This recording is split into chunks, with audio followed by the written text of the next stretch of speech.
Good evening, everybody. During COVID-19 pandemic webinar organized by Aditya, Jyot, supported by Ajanta Pharma, we have a galaxy of faculty. So, good morning to the viewers of the North America and South America. We have Dr. Arun Gulani, a famous refractive surgeon, originally from Mumbai.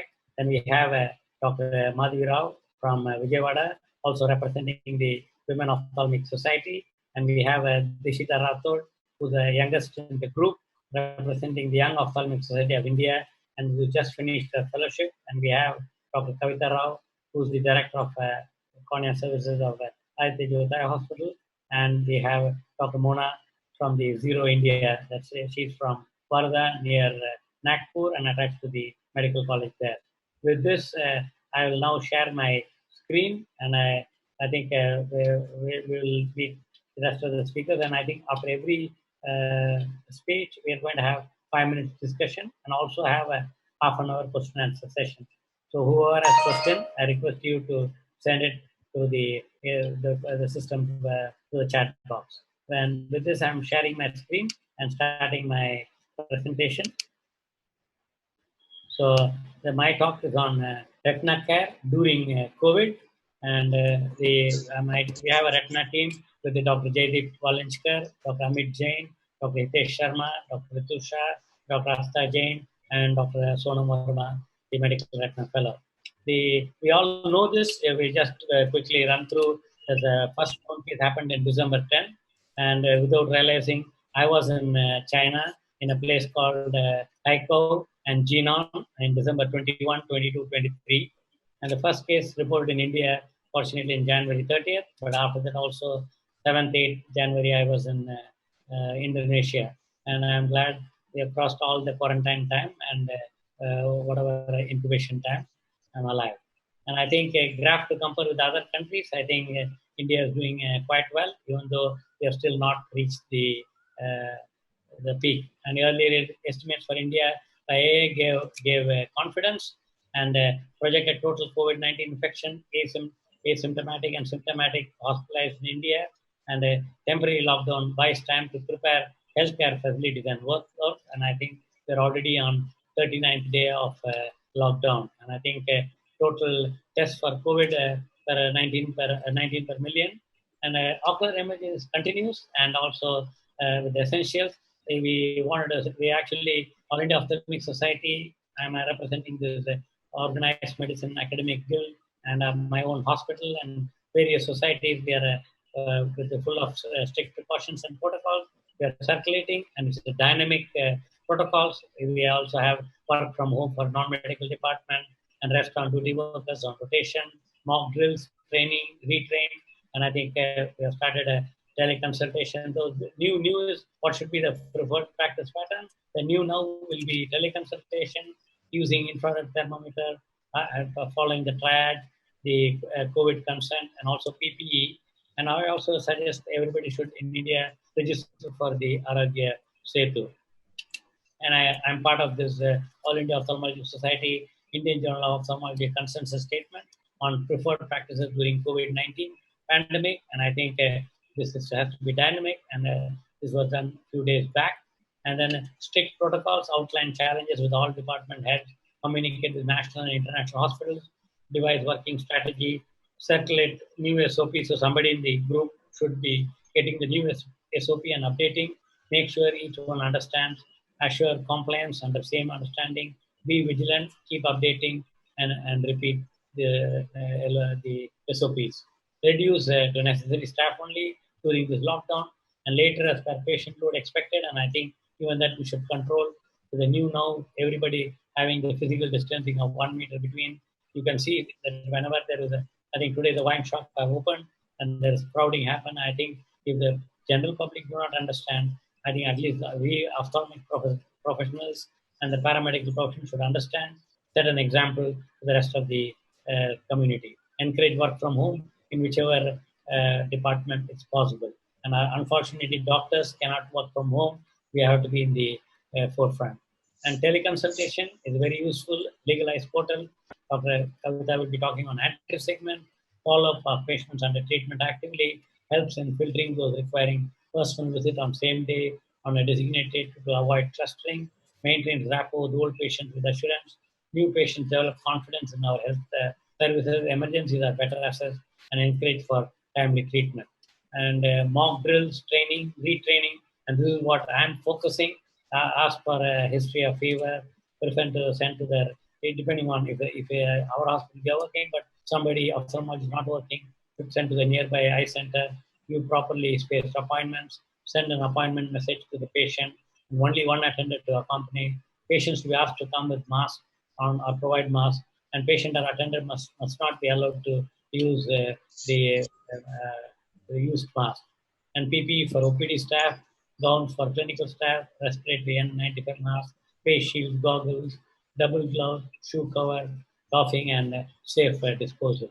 And at security, this is common for any OPD, and I think and also for retina OPD, where and security ensure masks are well covering without valve, hands to be sanitized, thermal scan temperature, maintain entry record register compulsorily, COVID-related hospital visit concern, inform about marked circles, step ahead when one next one is empty to ensure 1 meter physical distancing. And I think that's what I'm repeating. And same thing in the paper, in the reception, paperless registration, and only hospital visit regulation message to be forwarded and register number, guide to be seated, maintaining the physical distancing.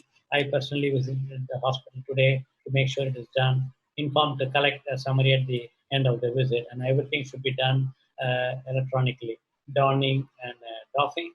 And at optometrist, again, optometrist does the best corrected visual acuity with old glasses. And again, when the adult is there and the relative can wait in the car so that on mobile the relative can come and in case that it called for. Avoid refraction wherever can, and no MCT. Disinfect GAT with alcohol and disinfect chairs every 2 hourly, and that's also we are doing. And you can use the Jaggers, Amsler, or GRR chart can be mounted on a clip stand and moved by the optometrist so that the patient need not touch it. Pupillary reaction to be noted carefully. And in waiting area, assure a minimum waiting time. Dilate without touching lids, without with cotton bud. Assure good ventilation and sunlight. Install sanitizer dispenser close to door and needs to be fumigated. And with retina consultant, all consultants to be wearing scrubs and PPE for OPD.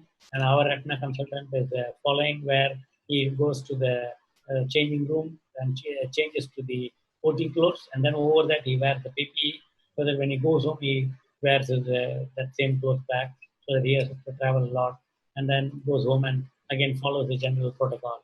Install protective shield on the slit lamp, avoid air conditioner, fan should be directed towards the patient, and prefer indirect ophthalmoscopy, and that's what we do. And clean slit lamp, chair unit, and lenses in between consecutive patient. Consultant must sanitize hands between each patient. Face protection shield has to be cleaned every day, and we have the face shield N95 to be used, and using a three-ply mask over it can assure more longevity of the N95 mask.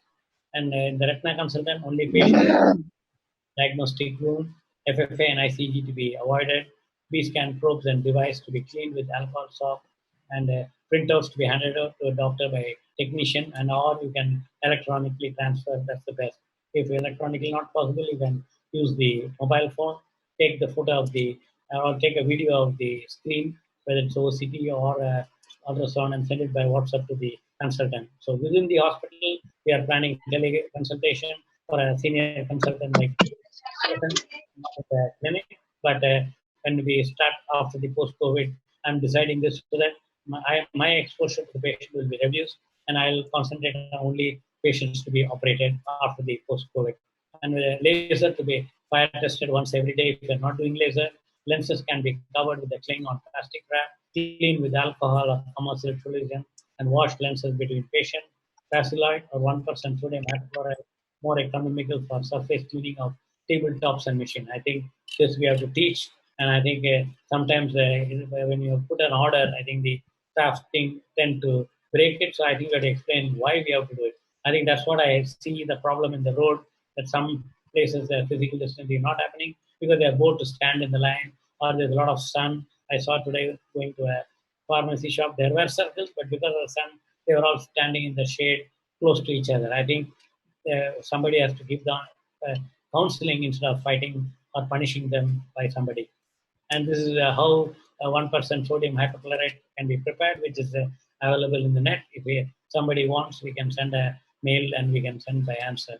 The emergency of retina, which we are doing right now, is a ROP. And why you can ask why ROP is an emergency? Because ROP can develop something like ROP plus disease, where if you don't treat, they can develop neovascularization and it can go into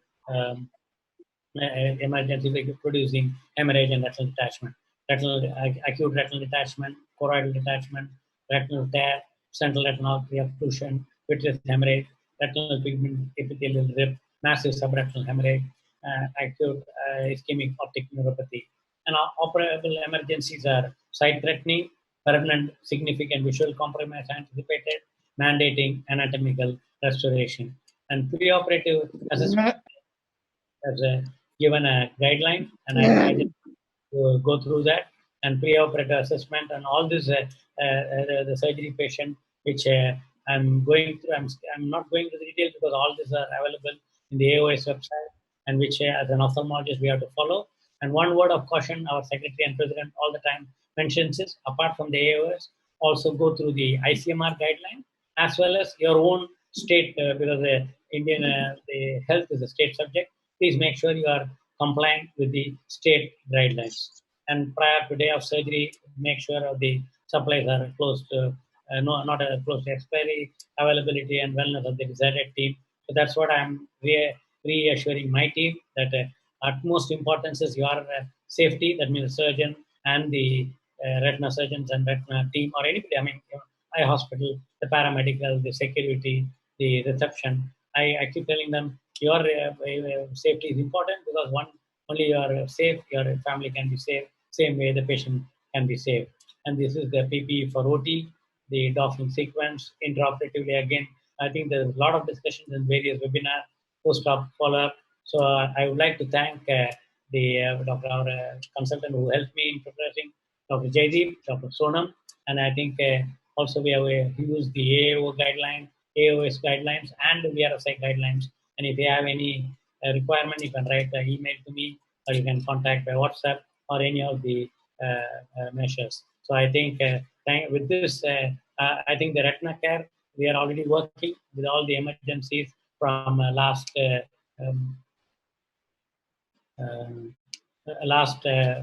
almost 40 days. And I think with this, I think the next speaker is Dr. Kavita Rao. Is she ready, Kavita?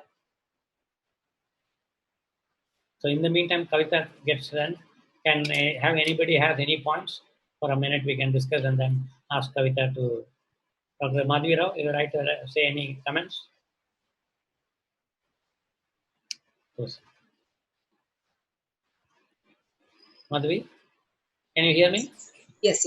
I can hear you, sir. Any comments you want to add? Yeah. Regarding retina practice, basically, I think you people are the only ones who have been doing a little bit of ophthalmology practice in the lockdown period also, because most of the emergencies have been coming up for you all only, I think, vitreous hemorrhage or post your injections and ROP patients and things like that.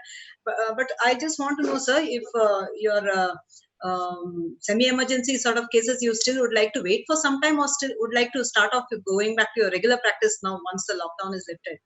Would you like to? No. I'm not encouraging regular practice, even though we thought of starting on May 4th, thinking May 4th is open.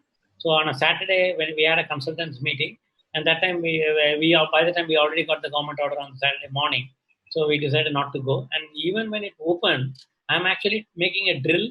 How many staff are required? For example, we have decided not the number of consultants available, and based on number of optometrists available for workup, because in our hospital we 100% depend on optometrists to work. So I have addressed several optometry webinars where I suggested that we are working together. That is, optometrist, ophthalmologist, hybrid practice is very important. One, the exposure of the time between a doctor and patient is reduced, and exposure of the patient also is reduced to a single person. So with optometrist, with some in between, and then to the consultant. So the consultant then directly arrive at the diagnosis and send the patient off. And there's a beautiful video by Sion Hospital OPD where they made like a visa office where the physician sits in a different room, and it's totally airtight, watertight, like a visa office with a small counter. And the patient doctor is communicating using microphone, which we have not done like that.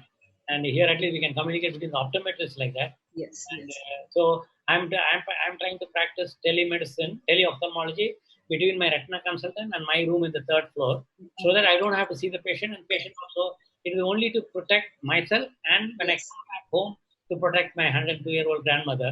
And I think Yes. all the 60 plus surgeons have to take care of that. I know, even though I look young and energetic, plus with the immunity, I think you cannot be stupid. I think you have to be wiser. And today also I came back, almost took half an hour bath, because I think you should learn to enjoy the bath with soap and Yes. Yes. all your things to the And head. most of your retina things you have to use, it's more of a equipment oriented also. You need OCT to be done, lasers to be done, and everything. So Fortunately, we have everywhere one like a fellow come. So I think fortunately the exposure is limited. So we are happy that the fellows DNBs are taking turns to come, and touch wood, my team is working 24/7 daily. Is Kavita ready? Yes, yes, sir. Okay. So we have Dr. Kavita Rao, who's our I call her the most well-dressed ophthalmologist, and I think it's important. Visualization is important, and I think she's very good. So she's going to talk on how she is actually managing teleophthalmology and serving several patients daily. My slides seen? Yeah, you're seeing well. No, my slides? yes, Yes, you can see. You can see. you can put full what do you call full screen. Some issue. I think just does anybody else want to go ahead? Wait, I'm just going to try once more. I'm just going to try once more. Double click on your presentation. I think it goes full screen then. Okay, just give me a minute. Mona, in the meantime, are you ready? Meantime, if anybody has any questions for sir, I mean, I don't know. I logged in late. I'm having some technical issues. No, don't worry. Mona? So I wanted to know about the intravitreal injections. Like previously, they used to plan in a day a few injections. No, now can you do that, or you want to keep separately? Right now, with a great difficulty, the patient was losing vision. Only one patient we have injected, and I answered the American Society for Retina Specialists survey, and most of us have opted out that every patient can wait unless there is a sudden deterioration of vision as a patient complaint. We ask them to do daily home Amsler, and then they can also see the home Amsler in the screen. And even today, one VIP patient who's on really regular from 2005, he called me. So I told him, I went through the record and found March 14th he had come. The OCT was done, vision was 6.6, and he's taking injection from 2005. I maintaining 6.6 in one eye and 6.36 in the other eye. And I told him, don't worry, I think 2 weeks later when it opens, you can come. He may not need injection, but even if injections are needed, surgery-wise also we are planning half an hour gap between surgery, even though 20 minutes is recommended. Under local anesthesia, we are planning half an hour gap. And I think we should start slow. And I am planning to have even trauma surgery, if it's possible daily, at least one surgery a day can be done. Kavita, are you ready? Yes, sir. Are my slides seen? Yes, perfect. Yes, wonderful, and apologies for the technical glitch. I'll be talking about telemedicine in ophthalmology. I'm quite sure Dr. Natarajan has covered quite a bit about it. I'm sorry, I unfortunately missed his talk. So I think WHO put out this very important sentence that coronavirus will be with us for a long time. And so we've moved from strict lockdown where now it's been eased in some places. And there's a lot of fear factor which is going on, not only in the doctor's mind, as Dr. Natarajan said, especially for the senior doctors, but also for patients. Now, what is happening is that everybody just wants to get back to normal. Everybody feels that, yes, now at the end of 1 month or say 6 weeks or 8 weeks, they're going to go back to normal as in the pre-COVID times. Now, what I want to stress here is that we need to get used to the new normal. Now, what is the new normal? We don't know. All of us are also learning by the day. Now, what is our routine OPD going to be? How many numbers of patients should we be seeing every day? And that's the reason I definitely feel that telemedicine is here to stay. Now, having said that, all of us are not in the same boat. Now, what do I mean by that? There are different scenarios for all of us ophthalmologists. There could be like a small single doctor who's practicing, who does not have an optometrist, who has no backup. He's just got a receptionist. There could be a mid-sized practice who has a technician, maybe some optometry backup, and of course a large institution like ours and the other institutes of India. Now, what is the workflow that is followed in any teleconsultation? There are three important E's. First is e-consent. Then someone needs to be muted here. I think that's Lakshmi probably. Please mute yourself. So the flow that is important is e-consent, e-payment, and e-consultation. What is why is consent important? Because of course we are not taking a physical consent. There are various ways of taking the consent. Either you can just take the send the patient the consent on SMS. If they're very old, they're not able to understand. At least let them reply that yes, we agree to whatever your terms are. If the patient is tech savvy, he can send the digital sign. How can you do a digital sign? This is an informed consent. I want to give credit to Dr. Akshay Nair, who's our oculoplastic surgeon, who's made this consent. Now, what if the patient can do is you send this PDF to the patient. The patient can take a screenshot of it on his phone. Then he can use a digital pen and sign on it and then send it back across to you. He can put his name, signature, and date and send it across. If he's using a laptop, he can use an Adobe Reader and sign it. So that's important. Once you've got your consent out of the way, the next thing is payment. Of course, you need to know that your time and your services are being compensated for. So you can get the payment out. You can use any of these, methodologies. Your staff can handle it for you. You can do it yourself. Once the consent and the payment is sorted, you come to the actual consult. Now, the actual consult is of various, also has various, arms in it. You actually set up the consult, like, the time of the consult, send the notify the same to the patient, the actual consultation in itself, and then giving out the prescription. So let's look at each. Now, of course, the scenario is different if it's a different practice, like I've already talked about. If there's a single doctor-run practice who has no backup in the hospital, what he can do is he can ask the patient to take photographs of the eye and send it via message. And once he looks at the photograph, then he can have a video or a WhatsApp call with the patient. Now, the patient can take the photo of the eye, either himself or the relative can do that. You can have the patient even like look at various gazes and take a picture. These are real-time pictures which the patients have been sending to me over the last few weeks. On the left-hand side is a patient of adenoviral conjunctivitis, and the right-hand side is actually an old patient of mine with allergic conjunctivitis. You can see there's like this, the limbal nodule out there because of the VKC. So you can see the pictures are very clear, and these are the left-hand side is a new patient, the right side is an old patient, but these are very good pictures to go ahead with treatment. This is another patient in the last 2 weeks where he sent this picture. When the minute I looked at the cornea with the blackest spot in between, and I had seen this patient previously, so I knew that this is now the infiltrate has perforated. We sent him across to the hospital where the glue BCL was done for him. This is the patient on, again, the same patient, but on the right side is another patient with glue BCL, which I had, I glued him a few weeks before the COVID started, and he sent a picture of his eye just to say that he's doing well. So, you can even see that this is the patient has sent these pictures fairly clear. Now, the patient has no relative. He can take the pictures himself. At worst, he can do a selfie. Don't really recommend the selfie. These are a few guidelines where you can stand in front of the mirror. The patient uses not the selfie mode, but the back camera mode and points the camera towards his face. And then he takes the picture.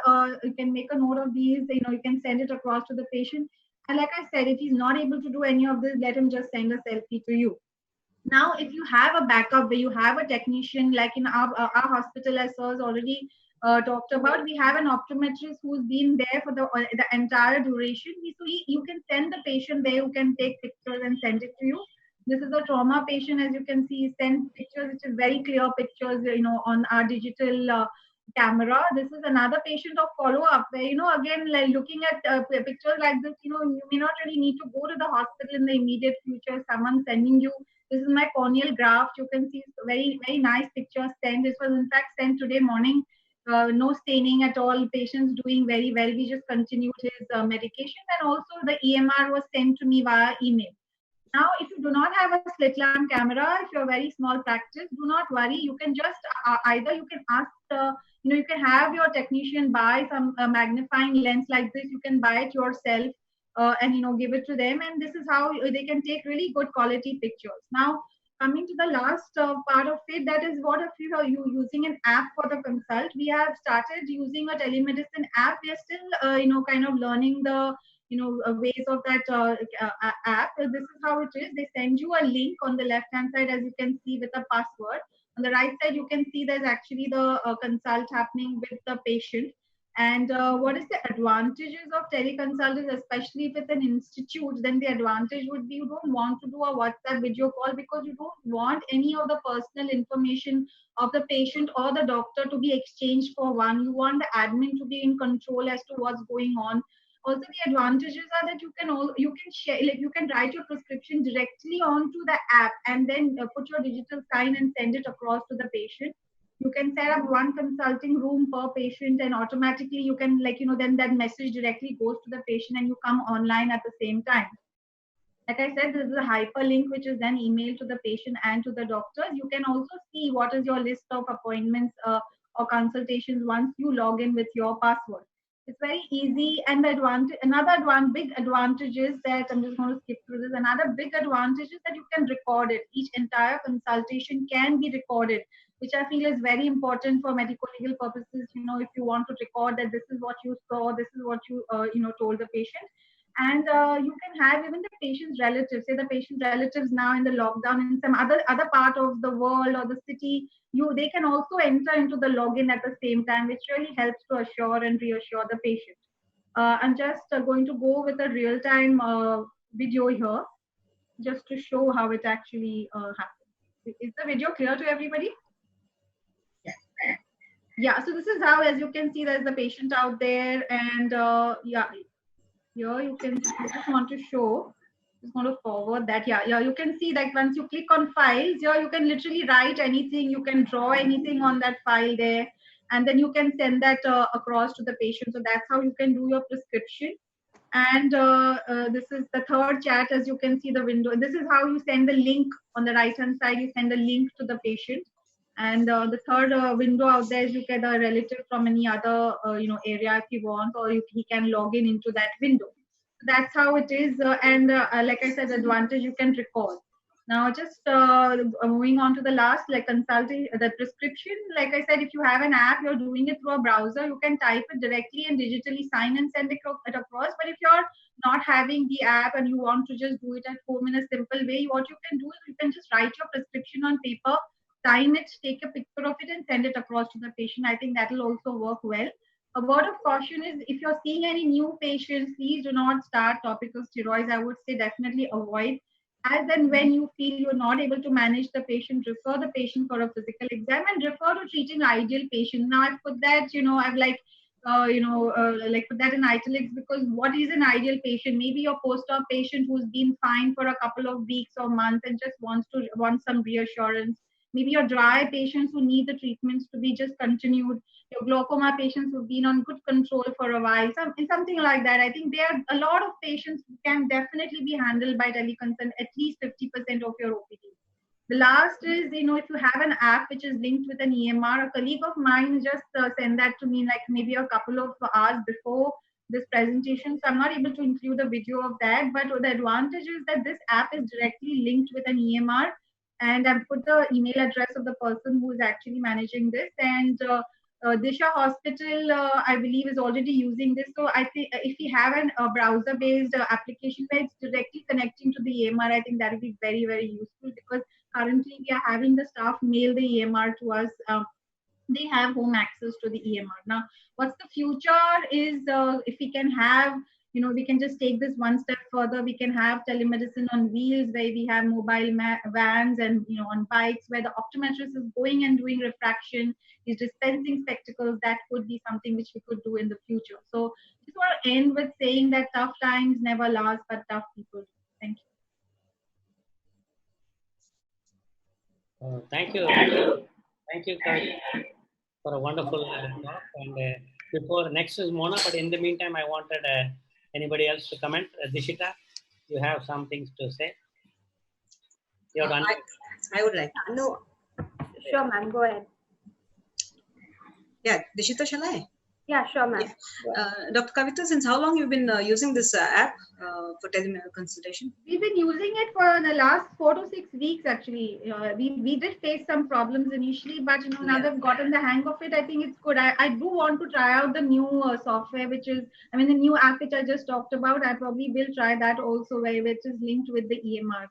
So we'll probably do a trial or a demo with that as well. Okay, so this is through the web. We use Google Chrome. The one video she showed, and that one is through the Android phone app. And okay. The first one is ANT. Both of them are given us 3 months free offer. Later we have to pay. But we are charging, and there's nothing, no secret about it. We are charging 500 rupees consultation. And I have told, I hope Akhil Nair is on the online. He is looking after our. We want to start for the foreign countries and charge $50. But I don't know what's happening. I think so. I have given a direction to my hospital that all consultants and all ophthalmologists, that is whether DMB, everybody can do a teleconsultation, and also optometrists. And then I said we should be the #1 telemedicine tele-ophthalmic consultants in the country. What happens to the review consultation, sir? Sometimes we may require it within a week's time or something like that, cornea condition, something. I take it for granted. I think we are doing it free. I think. What, Kavita? Sorry, sir? Do a consultation today, and a week's time they again come for a review consultation in tele. Are we charging? I don't. No, we haven't been. No, we haven't been. We're not charging. In the cornea, you may require frequent consultations. That's the reason. We haven't been as of now, because see that the guidelines, I think, are pretty fluid. We haven't really made something very solid as now. But I think now, as of now, we've not, say a conjunctivitis patient wants to talk to me again in a week. We haven't been charging them again. We just kind of talk. We both are getting the hang of it, the patients and the doctors. So probably it's a learning phase for both. So we need to get comfortable with that first. Today I'm getting calls, and I think first 2 weeks, even today I do sometimes free. Money is not the point, but I think there's commitment from both patient, and also we are entering this in the EMR. The only thing is, yesterday I heard on another webinar where the Sporus developer, he's telling that we should have an integrated thing. I'm not sure it was integrated. One risk is, I don't know whether somebody can hack your EMR. So I'm not sure. Anyway, we are now doing it as a separate. We do the teleconsultation and then enter in the hospital staff enters in the webinar, so that whatever, even if we give a drop, we take a photograph which is valid in according to medical MCI, where we can give a prescription. But we make sure that is we are already doing it for a video consult. The problem would come when we get back to our routine practice. No, then we may not have this much of time to allot for teleconsult. Probably we have to keep a slot just for teleconsultations.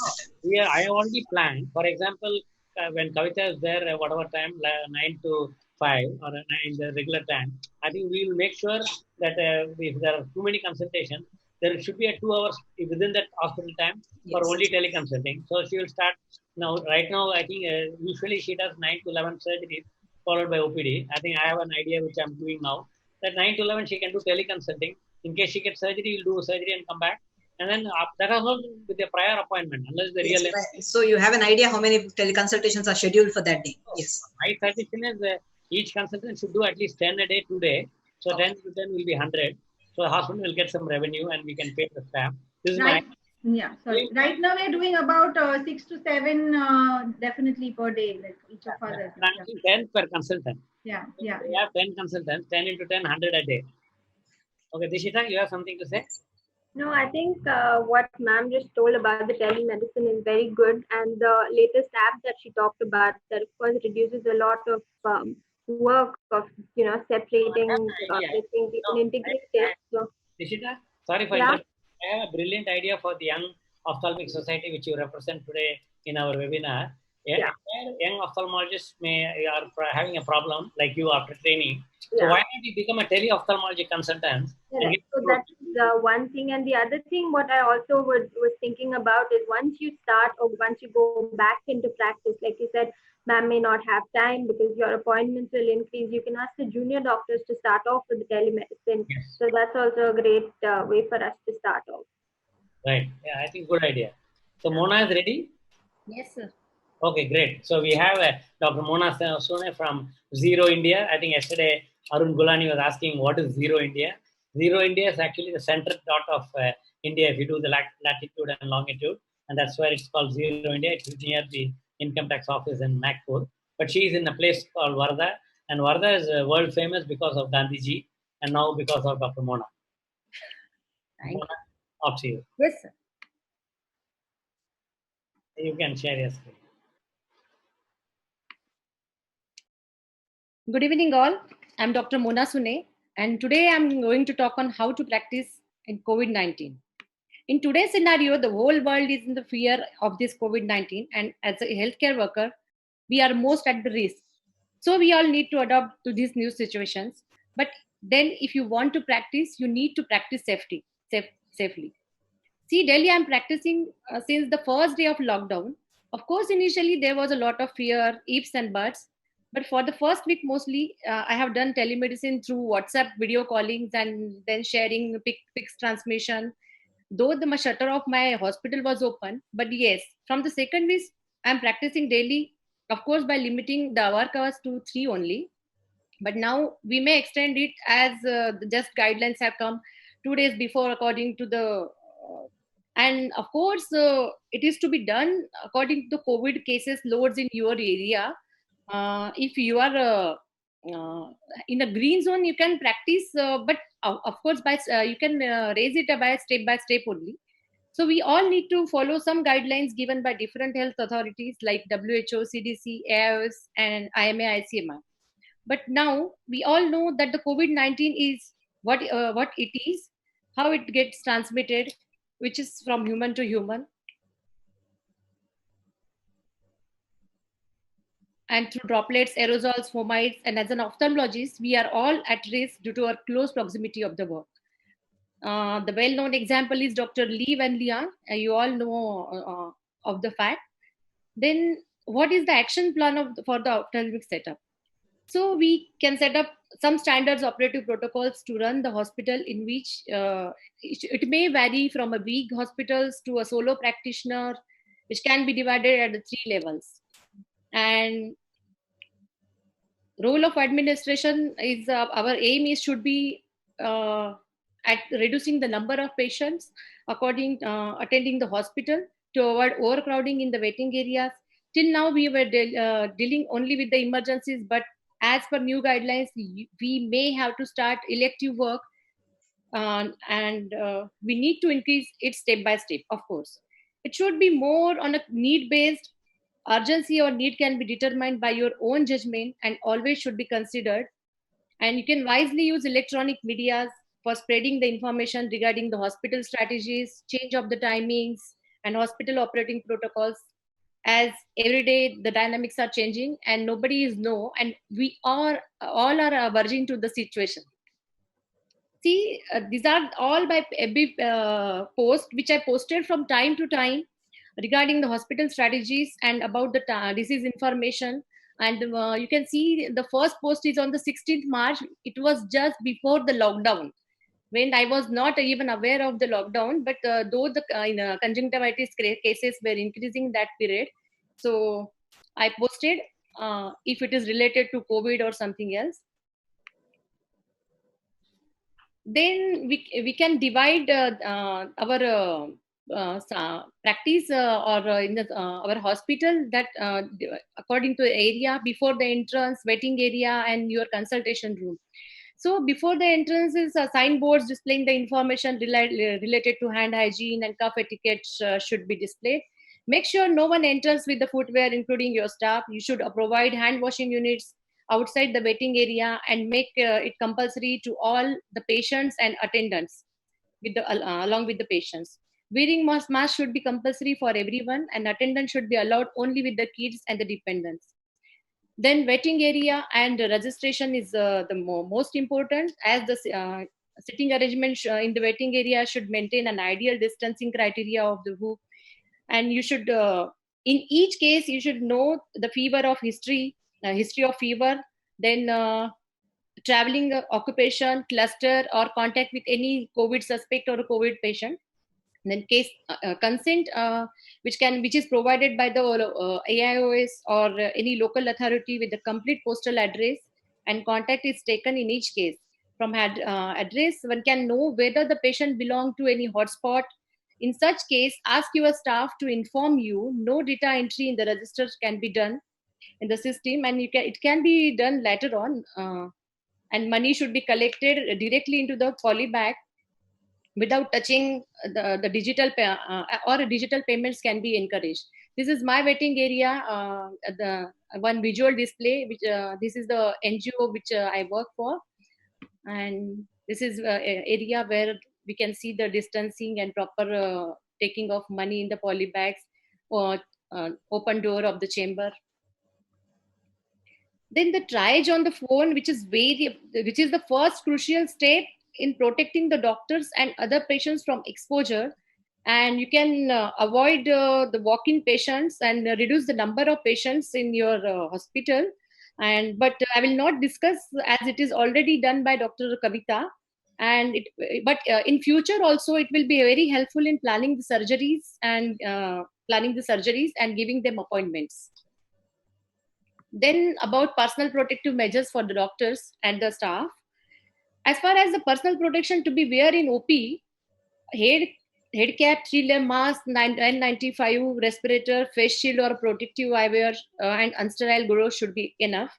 OT gown in OPD should be a personal concern, and you should have a PPE kit in the stock in case of emergency or dealing with high risk case. No use of public transport should be allowed to the staff. Rather, till now there is no public transport is available, but very soon it will be starting. So you can ask your staff not to come by public transport. This is me in my consultation room. Then come through examination room. Only patient should have an entry except for the kids or dependent, and the protective guard or a barrier on slit lamp should be there, and slit lamp cleaning after every patient with the spirit should be done. Keep minimum conversation to lessen the contact period, and deal all the patient of conjunctivitis as a COVID-19 suspect and dispose them fast, as keeping the prescriptions ready, which we commonly prescribe for your conjunctivitis patient. Only soft copies of the old prescription and blood and radiology report should be entertained, and use of new prescription for each patient is to be done. Then stop doing non-contact tonometry as it generates aerosol. And if at all needed, you can go for replenishing tonometry and sterilize it every time after its use. Procedure like sac syringing, dilation, gonioscopy, and visual field should be done. But if really they are mandatory for at least next few weeks, you can do that. Avoid AR or routine refractions and direct ophthalmoscopy. And patient with a fever having ocular emergency should be attended with proper PPEs on, preferably in a different examination room. Then comes to environmental sanitation, and it is the key factor to all this COVID era. High touch surfaces areas like should be cleaned every year with 1% potassium hypochlorite.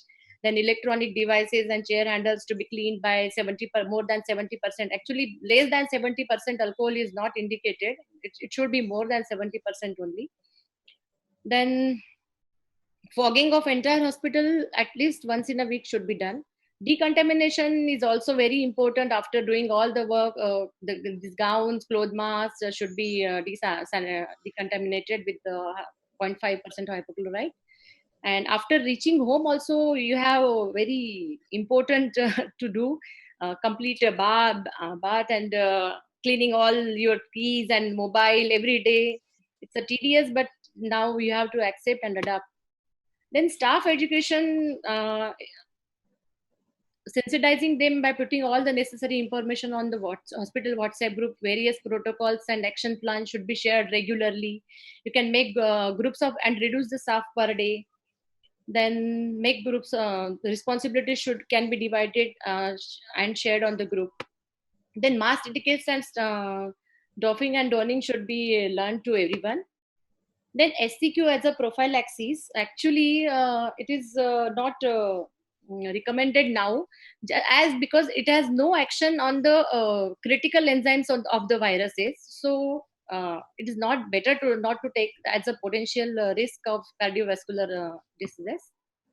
Then OT sterilization it can be divided into the air sterility, OT area sterilization, and instrument sterilization. And air sterility is the most important, that air circulating in the OT is free from the virus, and OT area sterilization in the instrument sterilization will be going through a regular protocol. And what extra probably can be done can be shared. I think the most important in maintaining the sterility of air is air handling units, and to maintain the temperature and the humidity. Now, these are the standard guidelines for the temperature and humidity. And to be very honest, nobody knows how this COVID-19 will behave as far as the temperature and humidity is concerned. Otherwise, there shouldn't be a rise in the cases as far as our Vidarbha is concerned, as the temperature had gone above the 40 degrees centigrade. And the temperature within 21 degrees centigrade plus minus 3 degree, and humidity between the 20 to 60% should be ideal. And so if we haven't measured humidity yet, this is the right time to do it, because if your OR has been closed for many days, and at least you keep running your air handling units and exhaust fans regularly before starting the OR, and temperature is taken care by the air condition. Then air quality. This is something that is very important to maintain a positive pressure inside the OR than the surrounding. It means that the air from the OR doesn't go outside as it mixes with the air it's outside. The current AIS guidelines and the discussions in the webinar seems to suggest that probably after each surgery need to stop this positive pressure, which is in normal scenario. We always try to maintain that the outside air should not enter the OR, and will probably need to relax. For example, if the we meet the asymptomatic carrier of and he breathed out lot of viruses 20 to 30 minutes in the OR, we don't want that air to go out, and that air wetting in the wetting area and the nursing counter spreading everywhere. So that many experts are suggesting to relax this positive pressure ventilation just before the end of surgery, so that therefore the gap of 20 to 30 minutes between the two surgery. The rationale being the effect of the positive pressure goes off, the air exchange, the air doesn't go outside, and then you can again run your positive pressure building devices, that AC and this air humidifier, air handling units. So nobody knows the correct answer, but I think we want to maintain still the positive pressure as far as our air is concerned. Then the laminar airflow. Till now, it is said that it is ideal, but in COVID scenario, it is found to be very dangerous, as the flow of air is directly to the operating team. And if you meet the COVID patient, then whole of the team is getting infected, as this, it will make a big aerosol. And then we have various air handling units, again, the HEPA filters. AC, again, I don't find it contraindicated. The problem of the COVID is the size of the virus is 0.1 micron, and it can pass through any pores of the HEPA filter or any base system you have in your OT. So chances of virus keep circulating is the main worry. These AHU filters should be cleaned and replaced regularly at 3 months and 5 years.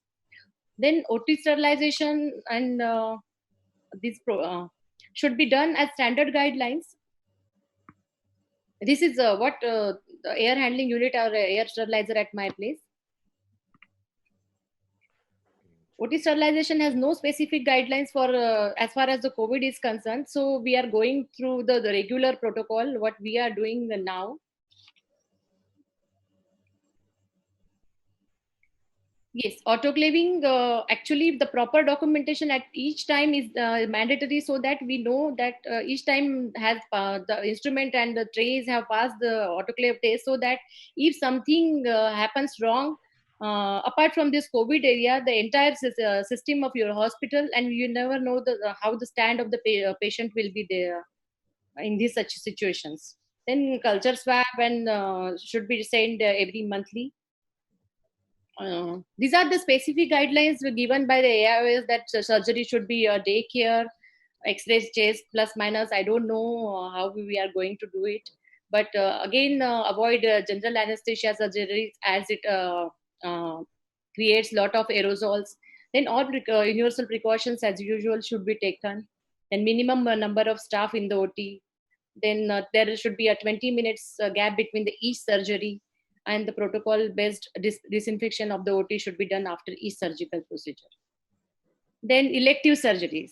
Yes, we can, but obviously we need to know what is the scenario in the next 15 days, how the COVID cases loads are there, in which area you are situated. According to that, you can proceed step by step. Then, so with this situation, we don't need to change the standard protocol of the sterilization, but make sure if it is done in a proper way.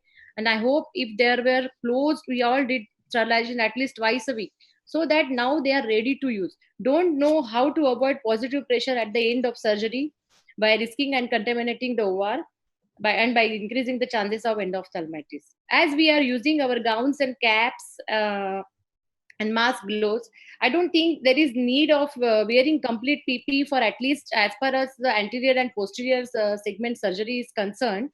But yes, of course, in oculoplasty and trauma surgery, when there is you are expecting the blood spillage, you should have this complete PPE. Then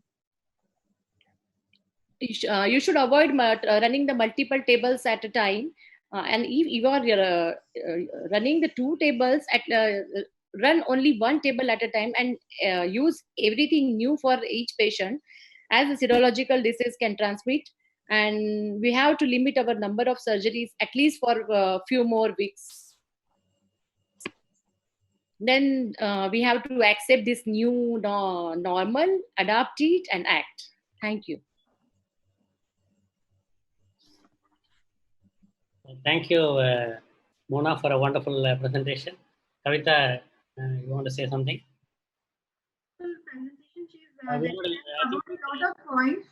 I only feel like, maybe about her, she said that you don't need to wear PPE during anterior segment surgeries. I would like to disagree. Oh, only N95 mask, eyewears, I think cap and gown is enough for anterior segment, what I feel. But it can be different. That to the panel, I would like to disagree there, and I feel for any kind of surgery at this point, whether it's anterior segment, you're operating so close to the mouth and the nose, we definitely need to wear a PPE. And about elective surgeries, Dr. Natarajan, would you like to comment about whether, because Mona said that we can start, or would you like to comment on that? Like, when do you think would be the right time to start? I think I'm waiting for a AOS guideline, and I think nobody has still said. As I mentioned in the institutional webinar, Dr. Shubhadra Jalali said, why do you want to call this as elective surgery? And she suggested that it's a need-based surgery. Somebody, as an eye surgeon who has a cataract, who needs vision for treating a patient, he should undergo surgery. And that is nothing like emergency. It's a need-based. So that will be post-COVID. And regarding the OT, I think there's a guideline given by AOS. And I would like to follow AOS, one, because that if there is a problem, somebody pulls you to court, there is a guideline which will support you, because every lawyer is picking up points what you have not done. So I think, Mona, you have to be protect yourself to protect for your future. I think one of the first webinar, the legal consultant, a senior lawyer came from Bombay, and he said in next 5 years there will be cases that are during COVID, and I think that time nobody is going to tell you what good you have done. Everybody will find out what bad you have done. So I think we have to protect by law in every angle. Yes. And at least our institute, we have Dr. Sugandhi Iyer, who's a medical legal consultant for us, and she is part of is deputy medical director of Aditya Hospital. So whatever protocols they have, and I keep talking to all hospitals. Kavita talks, our consultants talk, so that we want to know what is Arvind doing, what is LV Prasad is doing. So as an institution, as a group, today also I went to the hospital and I told, first, most important for me is protect yourself. That means you as an anterior segment surgeon, I think you should know what should protect you, and whether the gown is enough or not. I think we have to follow everybody. I think that way, instead of creating a controversy. I know you said you prefer, but I think we should do here. We are open to so many ophthalmologists all over the world. I think we have to ask them to follow their guidelines, their society's guidelines.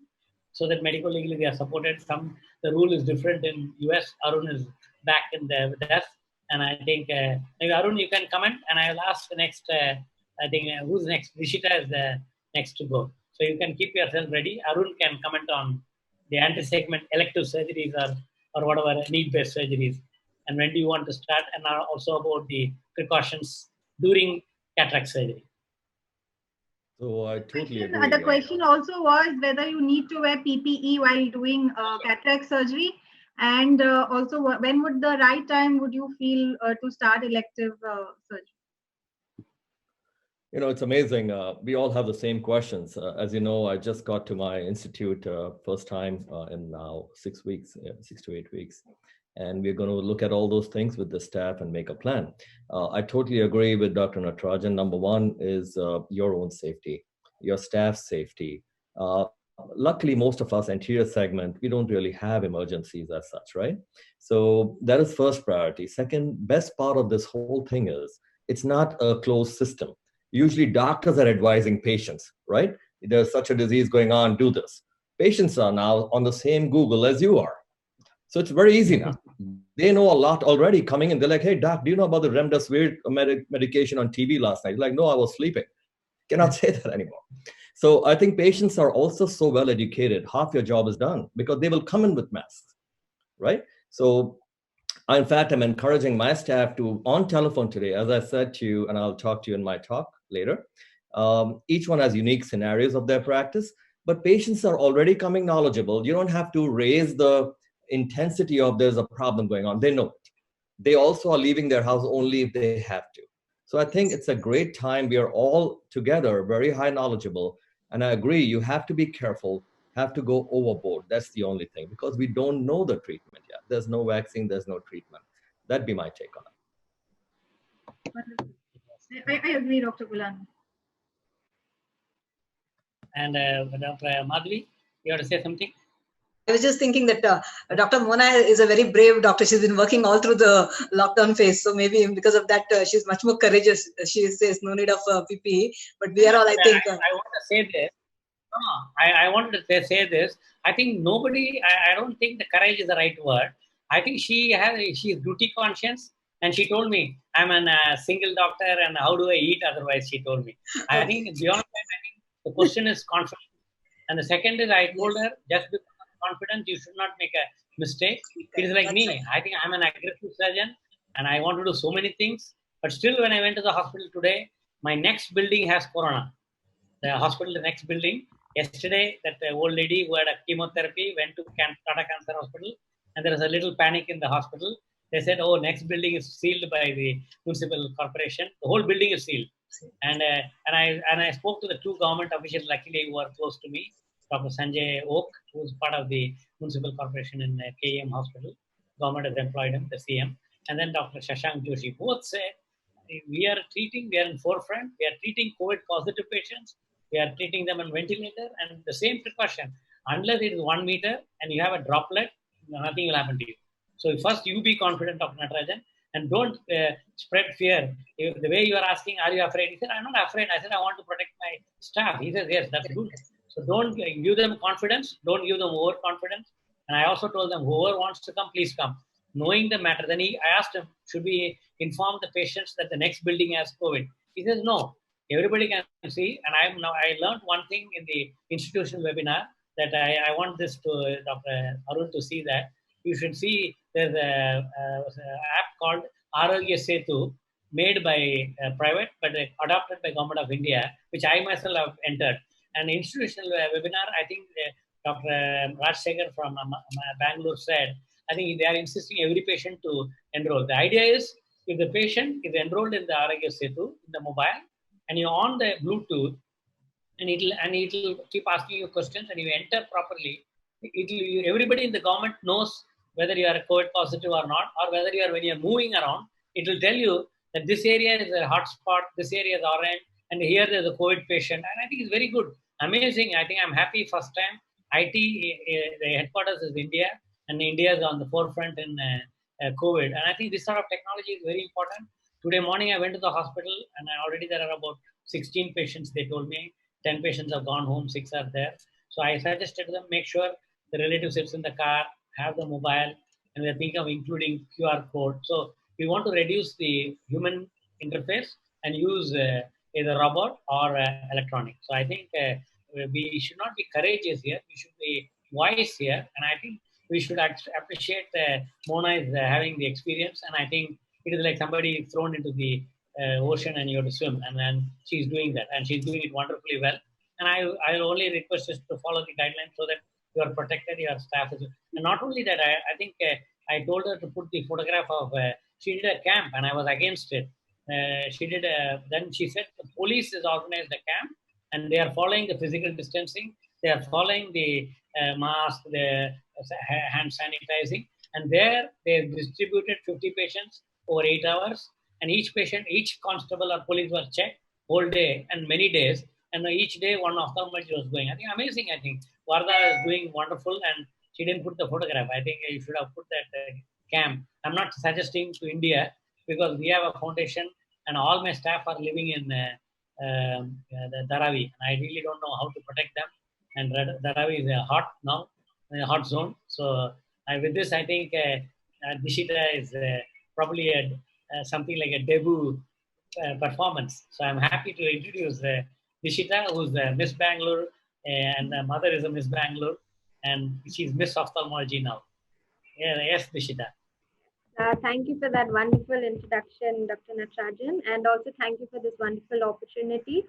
I'm just going to start off with my presentation. Yes. So all of us are in the times of Corona, and I, as a young ophthalmologist, I want to let you know what I am doing and what are the challenges that I am facing. So none of us would have thought of being in a situation like this. It's sort of like a nightmare, or we're living a movie of sorts.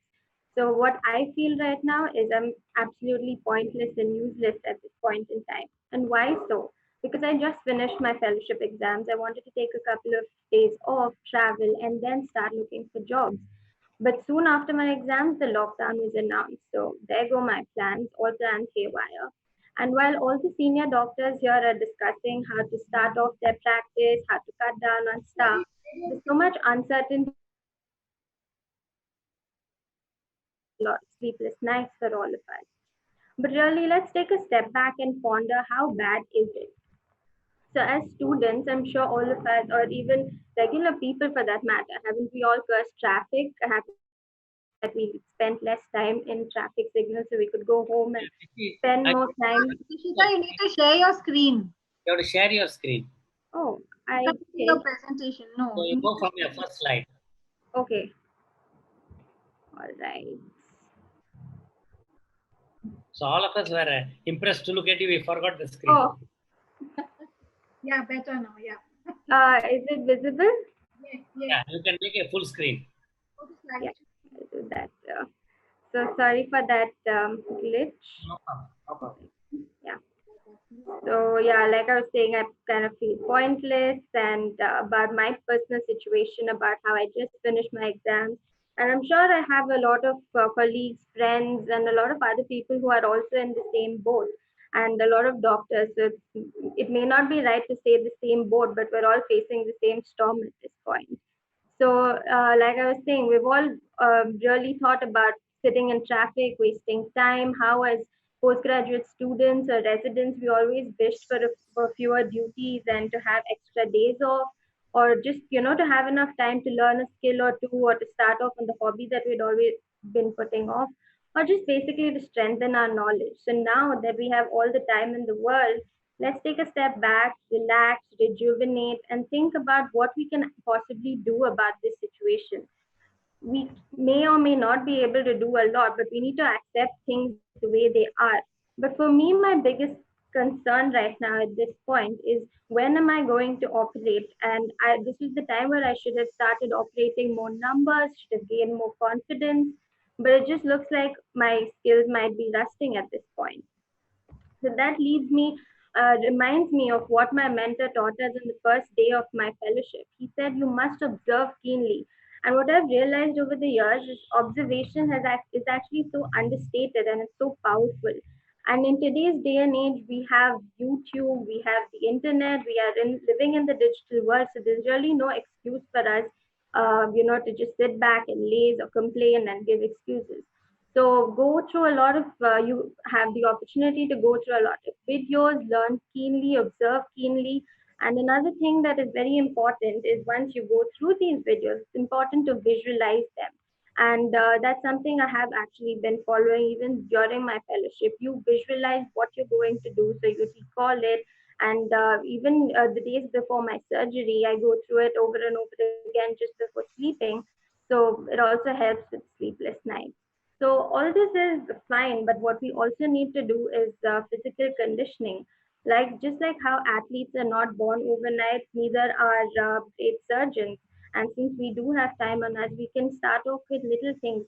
We may not have access to, full setup of wet labs, but you can set up your own wet labs at home. Like you can try to make a rexis on the skin of a boiled potato or a boiled tomato, improve on your skill and speed each and every day.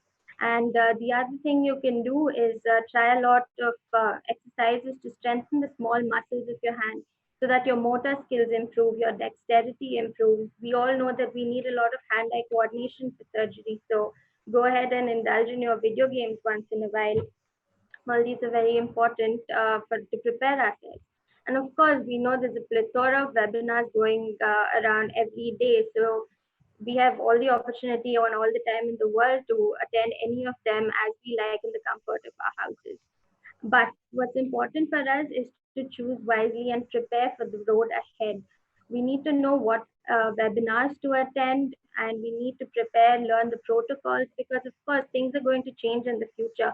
And this is the best time for us to be equipped with all this information. So choose wisely, learn from information that is relevant, and so this is something that I actually came across from a psychiatrist recently. There's something called the Zoom fatigue syndrome, and it's actually real. It's not something that is just made up. So it's basically what happens because of exhaustion from face-to-face digital interaction.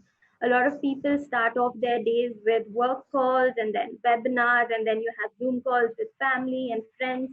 So at the end of the day, you're actually more tired than a regular day. And why is that? Because it actually takes a lot more strain on your brain because you're more conscious about how you look on screen. Every little move of yours is being seen.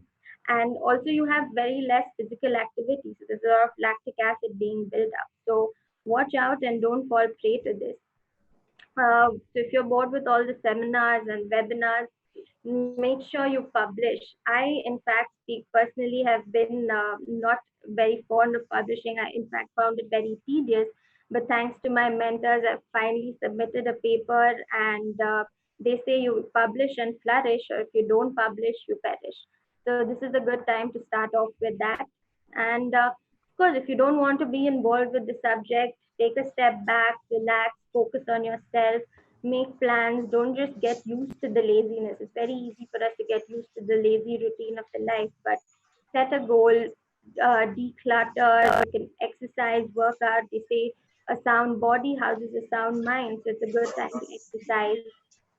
So once you do all this, it may not be that bad. So I'd like to end by quoting Muhammad Ali. He said that champions skill and will. But what's important is that the will should be stronger than the skill. So in these tough times, it's important for us to be strong-willed, and we should know that this too shall pass. So thank you all for listening. Thank you, Dishita. Kavita, you want to comment? Yeah, wonderful. I think she's wonderfully summed it up. That it's and I think someone also said that if you don't use this time and come out with a new skill, then definitely you haven't made use of your time. So there's so much of time you can like go back to all your hobbies, like take up courses online courses for dancing, there's online courses for creative writing, and anything that you probably wanted to do. This is a good time to have done that, and it's great, and congratulations to you that you finally wrote that paper and submitted it. So thank you. I must thank my mentors, Dr. Sheetal Brar and Dr. Sri Ganesh, for that, because if not for their push, I may not have done it. So, yeah. Wonderful. And Mona? Agree with the Zoom webinar fatigue. I completely agree with that, because there would be a webinar and there is a pre-webinar check the day before, and then you're attending some other webinars. So I completely agree with the fatigue with the Zooms. I'm literally on Zoom for almost 1/4 of my day, which I think, yes, I need to rethink that now. Great. So Dr. Gulani, would you like to comment anything, sir? Arun? Well, I liked everything you said, Ishita. One, you said about visualization, which is very important, the way I like to teach and talk surgery. Second thing being positive. Three is I absolutely believe, and I've said this and I'll say it in my talk too, during this lockdown, lock in. See actually what you want and were you in balance with your life before. If there's nothing to change, congratulations, you're done. If you do need to change, great time because you were forced to meditate during this time, right? Wonderful job. I love it. If it's sending a paper out, that's great. Whatever your goals were. Most important thing I like to say, there's another, Kavite, right? These Zoom. I mean, it's become amazing. I speak in my sleep now. It's unbelievable. The next webinar I've been asked to do is about life and stuff. And what I'm saying there, again, is the same thing. People talk about life beyond ophthalmology. I say life within ophthalmology. Why do you have to be beyond? That means you are not doing something fun every day. If you love to sing, sing while you're operating. If you love to dress up while you're seeing a patient. So to me, all those things are very vital. The misleading things that business people teach us. Don't forget, you're smarter than anybody out there, right? I keep repeating this many times. You were so smart in a college that you became a doctor. Remember, people celebrated that. That means even if you didn't realize, it was a big thing. Then among doctors, you become an eye surgeon. Remember, that's like the fewest seats available, correct? So really, you don't need anybody's advice. Just look in. There's nobody you need at this point. And I hate it when people keep saying, we need help from here and here. Just look inside. There's no one more powerful than you. Another thing, many people may be watching you. You may be their inspiration. So if you break down, it's over. You cannot. For your patients, for your family, for everybody, enjoy yourself. These were 2 months of vacation, but you know what? If you felt nothing changed, or just like another Saturday, Sunday, it means you are perfect in balance. Didn't need to do anything. You can still learn dance after work, 5 o'clock, while you're working, noontime. Your patients will love you. And Dr. Natarajan does that. I know that. Yes, and Madhavi and Mona, you want to say something before Arun comes in? It was a wonderful talk, Dishi. And I just like the way you are telling us that to be a positive in this lockdown. And we are also utilizing post-working period for such wonderful activities as cooking, painting, so many positive things to do. And well said, Dr. Gulani, that he's saying that it's beyond, not beyond ophthalmology. It's with the ophthalmology we have to go for all these things. Yes. Because remember, you chose this profession. You chose this profession. Remember, no one forced you into it. So if you made a wrong choice, it doesn't match your IQ. I won't believe it. We clear? Will not believe it. So with that. Madhavi? Yeah. I like the new thing that we've learned, Zoom fatigue syndrome. Vision has now become Zoom fatigue syndrome. It's very true, because whenever I post the forwards that such a webinar is there, the people in my group, they keep saying, Madhavi always forwards about webinars. So they all must be fed up with this, they must be getting the Zoom fatigue syndrome. But then it's up to us. We have so much of time and so much of choice. We are spoiled with choice, we can go and select whatever we want, our subject of interest choice, and then we can, really nice. We can engage ourselves in different way. I like the innovative thing of potatoes and tomatoes and doing rexes with those boiled tomatoes and potatoes. Yes, you can keep your hands deft. I do the same with vegetable cutting also, keeping my hands deft. Because you need to do that, right? We are all into microsurgery. So we have to keep ourselves engaged. That's right. It's a very good talk, Rishita. Thank you. Next is Dr. Arun Gulani, and I want to present Dr. Arun Gulani as Arun Gulani, not doctor.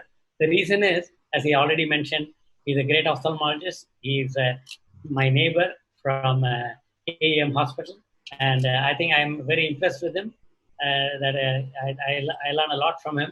So one is how to present yourself. I think all my positive thinking slides says stand up tall. It shows how confident you are. And he's one thing. And I think if you see him, any posture, whether he's today morning's Facebook post, he's sitting in a small, like a balcony, like a steps, and then having the laptop, but he's sitting erect. And I think that's what life is about. As an ophthalmic surgeon, you have to sit erect. So I made a beautiful chair, operating chair, so that I all the time stand erect, sit erect.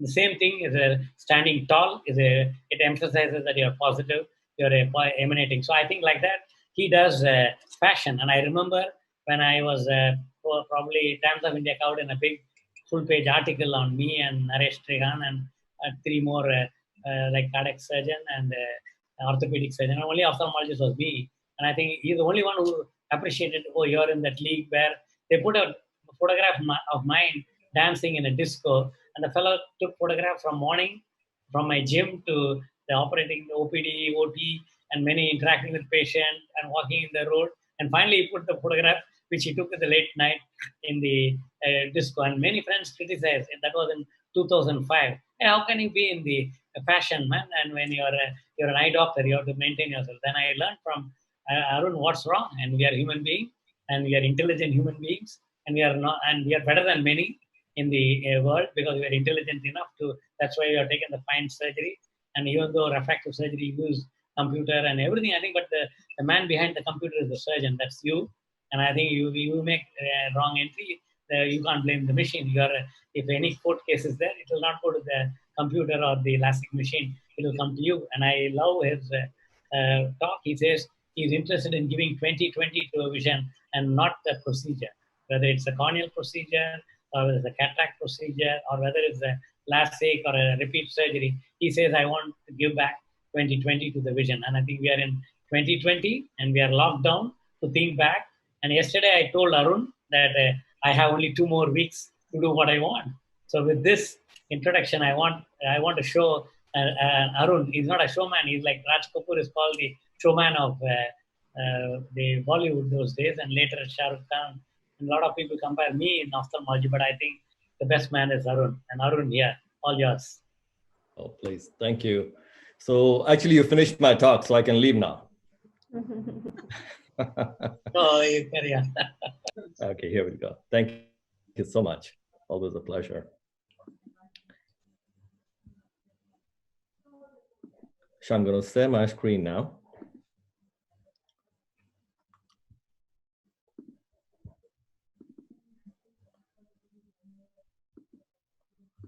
Can everybody see? Yes? Okay, lovely. So first of all, I'd like to thank you for the invite. Again, it's really because I have never read a book. So that's a big thing. It's a big surprise to many people.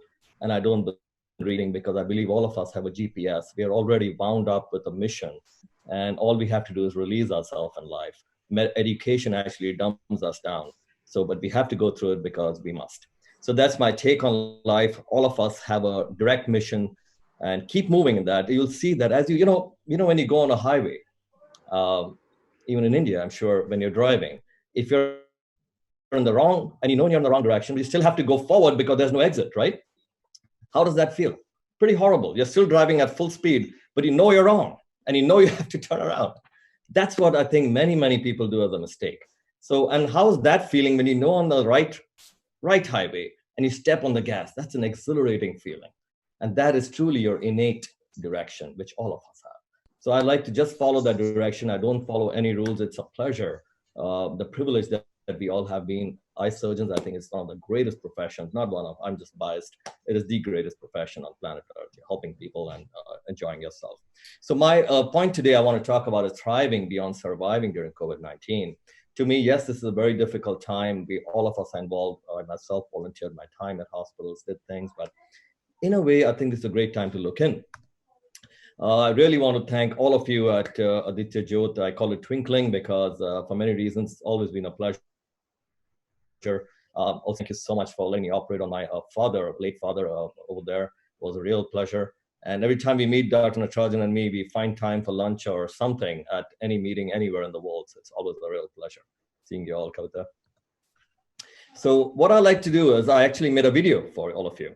And in this video, what I want to show is actually what we did before COVID, and as COVID came, what happened, and then how we went home. And today is actually the first day I'm back in my institute. And I want to share with you, I didn't follow any rule. Again, just follow your heart. And everything I do, what I like to I repeat here for people who are not here as I got in, I don't like to say look beyond ophthalmology. I say look within. You're already doing an amazing stuff. Wake up in the morning, dress up, go. We're dealing with the cleanest branch of medicine. Everybody agree? You don't even see blood. I mean, come on, guys. It's the most gorgeous branch, and you deal with amazing technology, and you see the patient hugging you next day. I mean, can anything compare to that? Look at our other doctor friends. Got it? And so how lucky are we? And you sit and operate. Come on, you're listening to music. I mean, where is your complaint? So with that kind of profession, we must be in it full steam. To me, fashion is important because that's my second passion. It's not like I dress up for someone else. It's my own pleasure. So if you like anything, just do it while you're at it. And the office is yours, remember. Play the music you like, color the wall with polka dots, whatever you like. It's your own office. Have fun. And the patients will always love you because they like a comfortable person. They're not going for appearance. They're going for a comfortable, confident person. So here's a video. I'll share with you what happens here. So this is every week, a Friday in my institute where patients fly back to different parts of the world from all over. And this is the only time the whole groups come together because the way I practice, which is also important for today's talk, I see only one patient per hour. Basically, if you come across the street of 40,000 mile, one patient an hour, I personally refract them 40 minutes per patient, et cetera, et cetera. Fridays, when everybody's leaving with all surgery, this is the fun thing we used to do. We'll have to change now. And lockdown, I mean, look inside and see, are you in balance? And can you do something better if you are not in balance?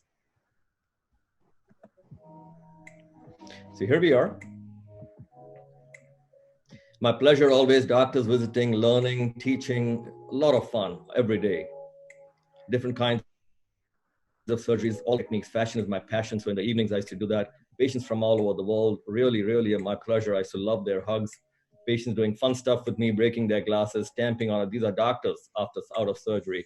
My point here, I keep emphasizing to patients and doctors in particular is, you see these reactions. In fact, a recent article of mine came out in Ophthalmology Times. I said, show me the patients. How many of you have seen Jerry Maguire? Lovely. So they stole my line 30 years ago. Even as a resident, I used to say this, show me the patients. My point was to encourage colleagues and bring them immediately to reality.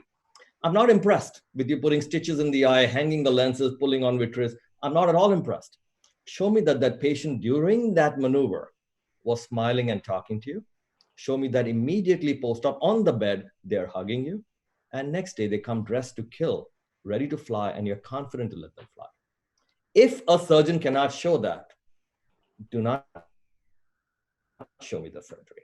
That's how strong I want to take this. Statistics are just ways of how you can fudge numbers. Remember, you can have a bigger range and you can immediately make a graph look good. But the human being who has paid for their surgery and is on camera taking a selfie is the only indication of success in today's world. How many of you agree with me?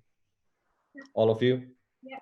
Also, even while we are sleeping, remember, these patients are writing about you, right? So all that's in my article, please review. So those are all my important things I try to say. Therefore, when I show you this or any surgery, you'll see my patients are in it. Real people, in the most demanding patients in the world's most litigious country, who are posting on Facebook. Why are they doing that? Because below everything is a normal human being who is just waiting for your help. That's the way we have to see patients. So these are doctors, again, visiting my fun thing about teaching. Sorry, continuing the video. So slowly, all these things, the fun going on all the time. Again, like I said, doing fashion while you're doing it, not outside, while you're doing it. Having fun with your patient, letting them do whatever they want with you. It's a real fun time. Please see your post-ops yourself.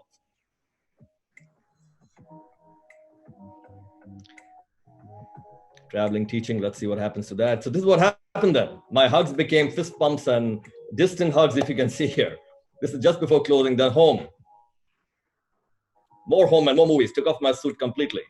Then webinars, the fever starts.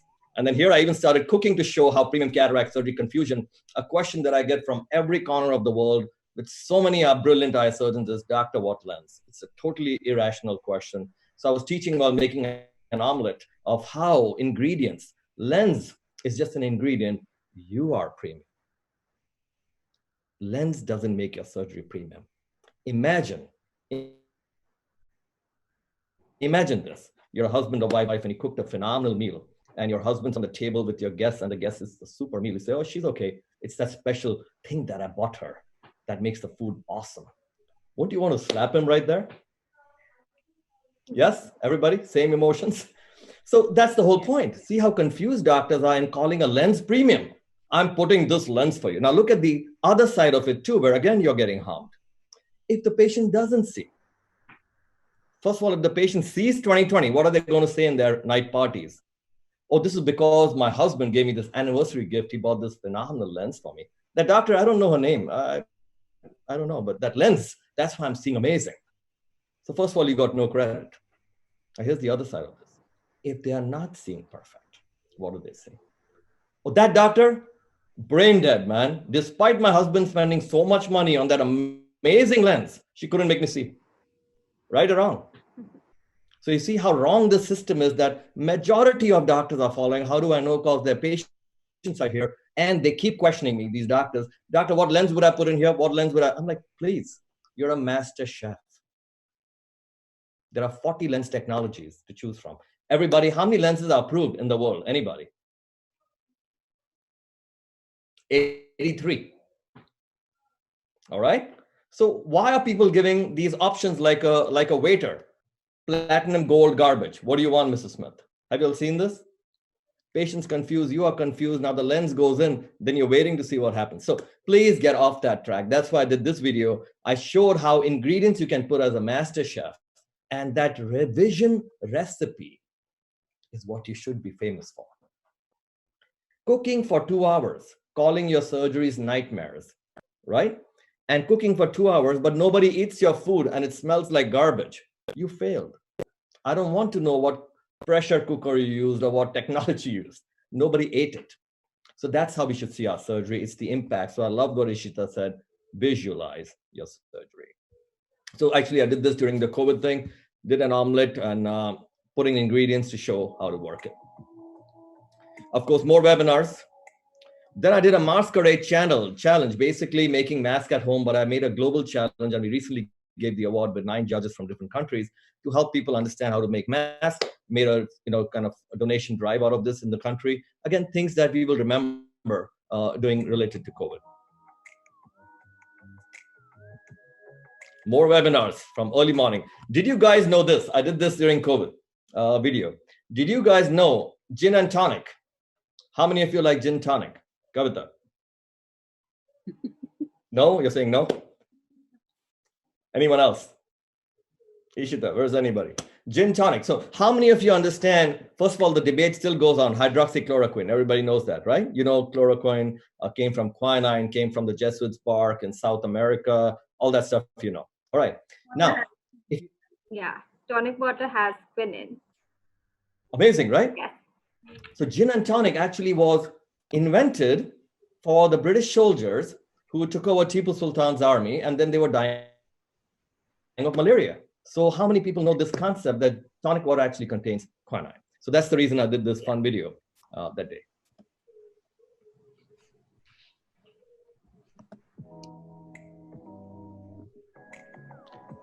So there we are with that. Then I also did my fashion stuff. Kept on designing. I've designed a whole line of colors for this spring, now summer, and actually did my own modeling outside my home because you have to keep it going. So kept doing that stuff. Oh, sorry, it keeps going back.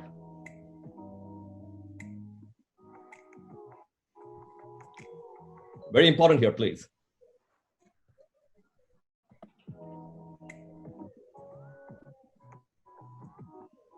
How many of you have heard people wearing pajamas below their jackets just because webinars is okay?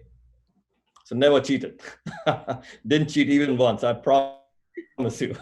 Very important. No, I'm doing it. Right? I love it. I love it. I know this group won't do it. I know this group won't do it. No, I'm working on shorts. Then I even reflected during COVID. Very important time to reflect on what you're doing. This was a snail I captured a week ago on the beach. It was about to slowly come out. The water comes and it goes back, and that's when I made fun of it, saying we're back in lockdown. And then I saw a turtle 3 days ago slowly heading out, and that's how we need to start our practices, slow and steady. And of course, we need to get back to the same love we had, maybe with slightly different aspects of taking it. So that's a short video I made for you to show how we need to keep doing what we did. And you will really not remember this time other than you were given so much time to keep doing what we love. As far as today's topic especially goes, I really believe look in, stay positive. All of you have brought up great points. In fact, as I just walked to my institute, I'm seeing these N95 masks that are here. I'm seeing these shields that have come in. If you can see, a lot of stuff has now come in for extra protection. I do believe we have to take that extra precautions just because of the patients that we see, because they're not an emergent patient, and you really don't want any site to go down. Factors that people may have to revive their practice, universal practice. Patients will start getting oriented first. What do we do? First, they have to come out of the house. Do they have a job? Is my eyes more important? What about my parents who haven't seen for a month now, right? Sick parents or something. So they'll assess their priorities, necessities, financials. For us doctors, we are faced with a maze of regulations, staff reorientation, adaptation, but maintain your reputation and results. That's very important. Can't let that go down. Now, in our practice in particular, it's a very unique practice. 80% plus patients of mine come from out of state, out of country. So that's another burden on me in the sense that I'm conscious of those things. Actually, 7 or 8 patients actually stayed back in the US. I fixed their complications of their previous eye. They had RK complications, LASIK, keratoconus, very complex things. They did very well, and they thought this would go away in a week. So they've been texting me every 2 weeks, doctor, when is my other eye?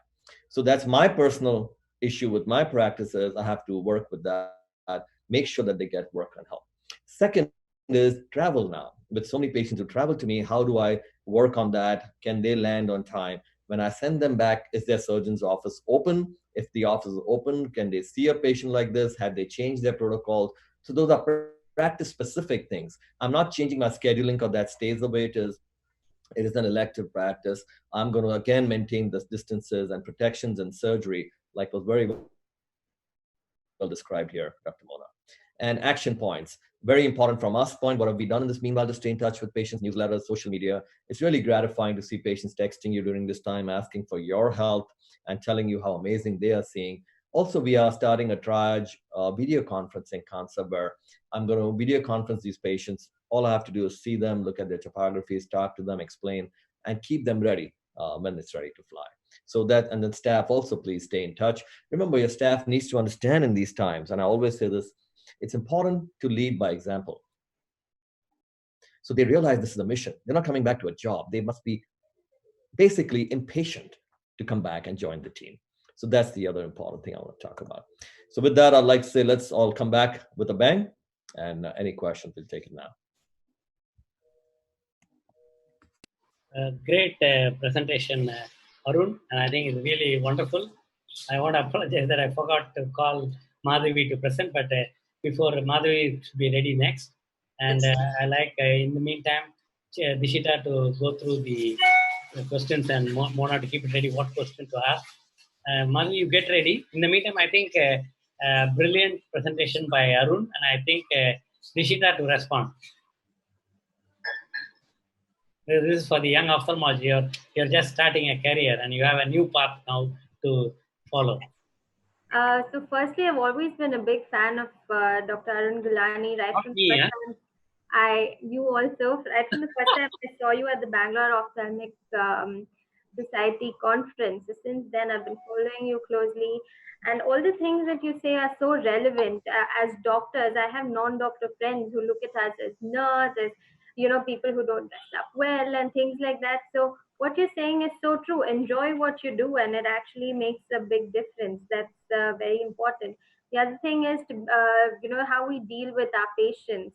What you said, and of course, I follow all your posts on Facebook. It's very motivating for me as a young ophthalmologist. So thanks a lot for sharing them, firstly.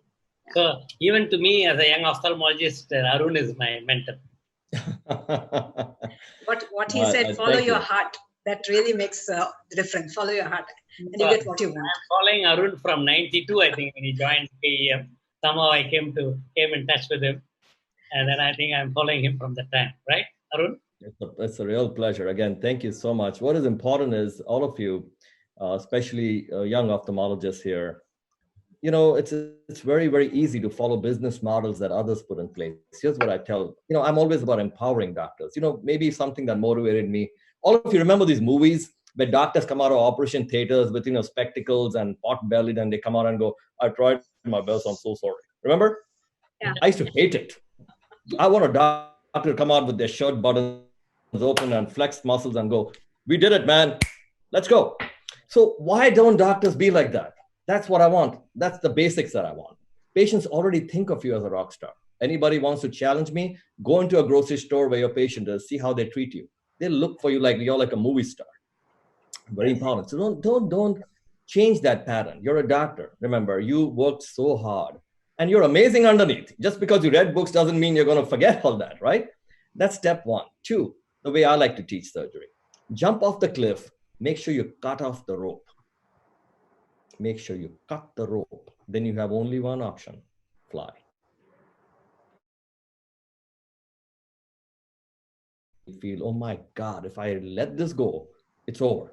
And that's what business teach you. That's why I don't read those. So the point is not to be like others.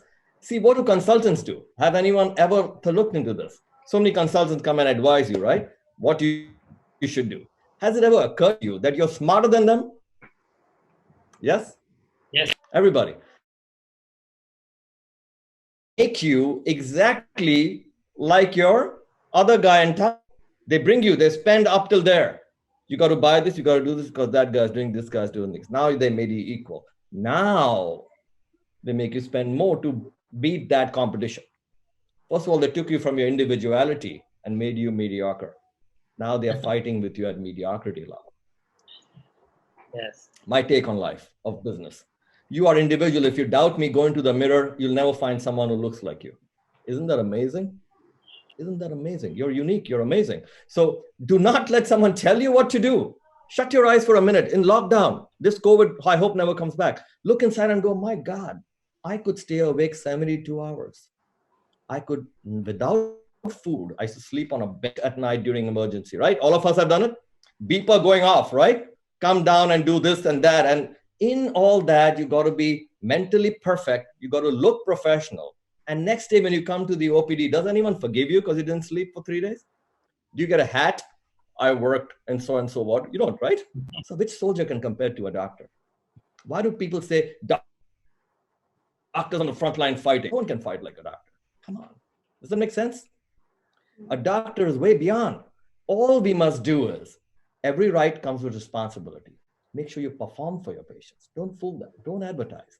Don't call your surgery robotic. There's nothing robotic about it. I give you in writing, laser doesn't improve cataract surgery outcomes. I said this when the lasers came out before FDA. I wrote a whole supplement for CRST. It is useful for certain parts. Now, this is another important part. I got a lot of questions on this. Doctor, do I have to invest in this technology before I start practice? I'm very scared. I'm like, no, look in the mirror. That's your Bruce Lee. Stop complaining about I don't have my Terminator gun or Rambo knife. Pick up the chair and bang it on someone's head. Just take your tools, your own hands. And here's very important, doctors. If this hasn't decided, and this cannot feel it, this cannot perform.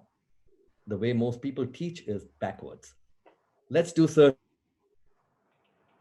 Let's do 10, your 11. I'm like, no, your first patient is your mother. Be very astute. Your first patient has to be 2020. And don't look for easy cases. How many of you have seen doctors teaching you like this?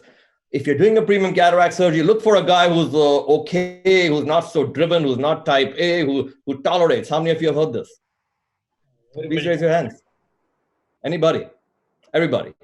What are they basically trying to say, Kavita? One line, right?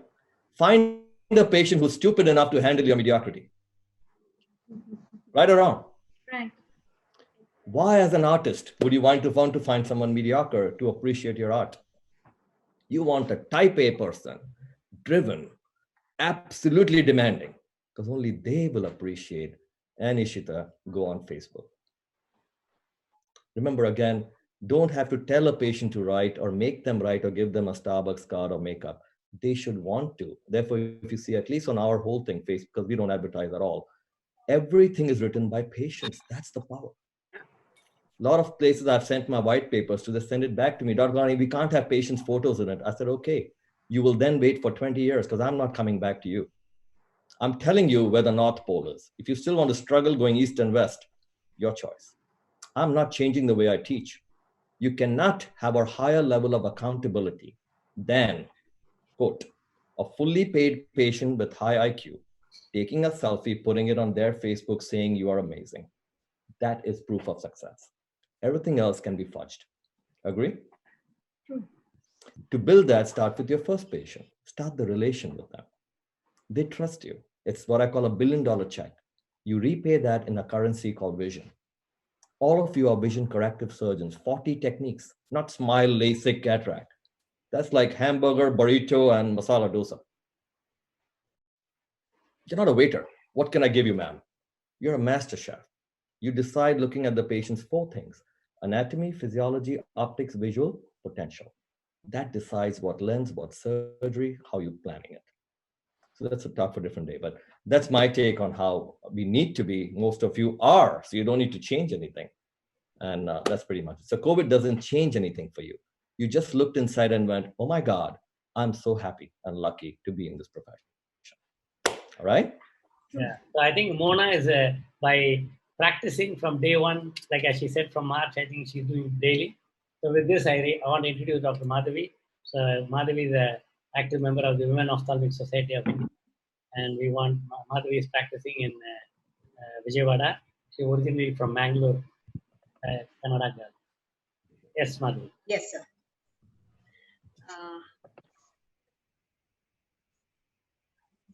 Yes. Yeah. Yes, yes. Fine. Shall I start my presentation? Yes, yes. Go ahead. Am I audible? Is my presentation visible there? Yes, yes. Make it full screen. Okay.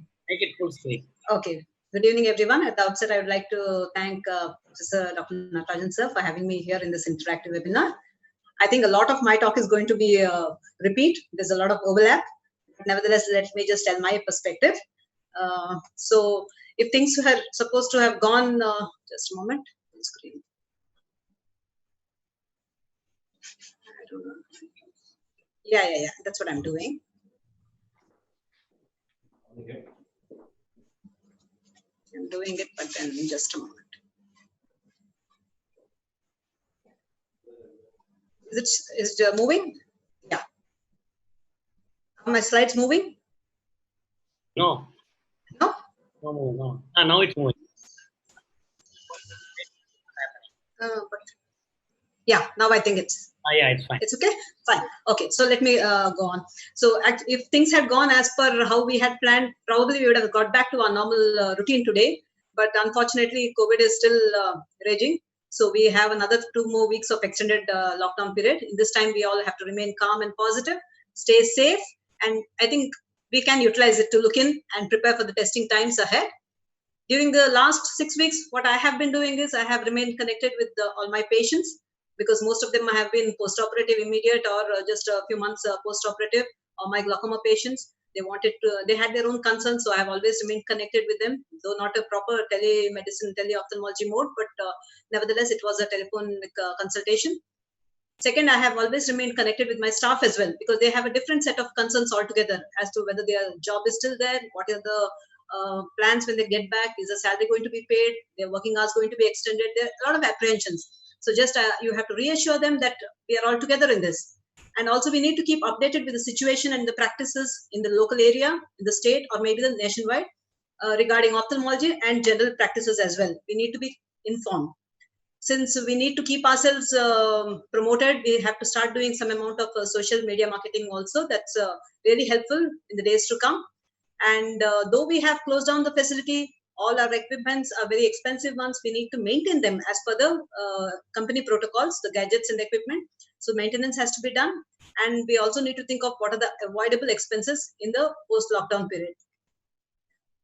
So my thought process is that initially 2 weeks from now, Like that's what happened yesterday and day before. I was getting a lot of phone calls. Me or my center manager or my colleague, we've been getting a lot of phone calls asking scheduling for an appointment. So we had to tell them, wait, we still don't know. So I expect the same thing 2 weeks down the line. People are going to call, and initially there's going to be a real increase in numbers. Probably patients will flock.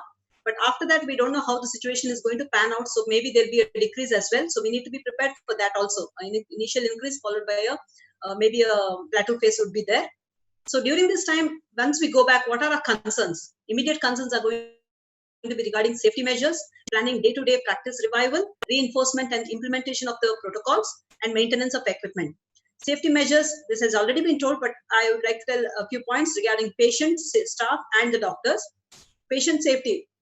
Many institutions probably they have appointment system already, but in the place where I practice, we have at least 80 to 90% of my patients are walk-in patients. They don't really take an appointment. They know my timings and they walk in at their convenience. So I need to, we need to encourage henceforth, at least, for at least another few months or maybe 1 year.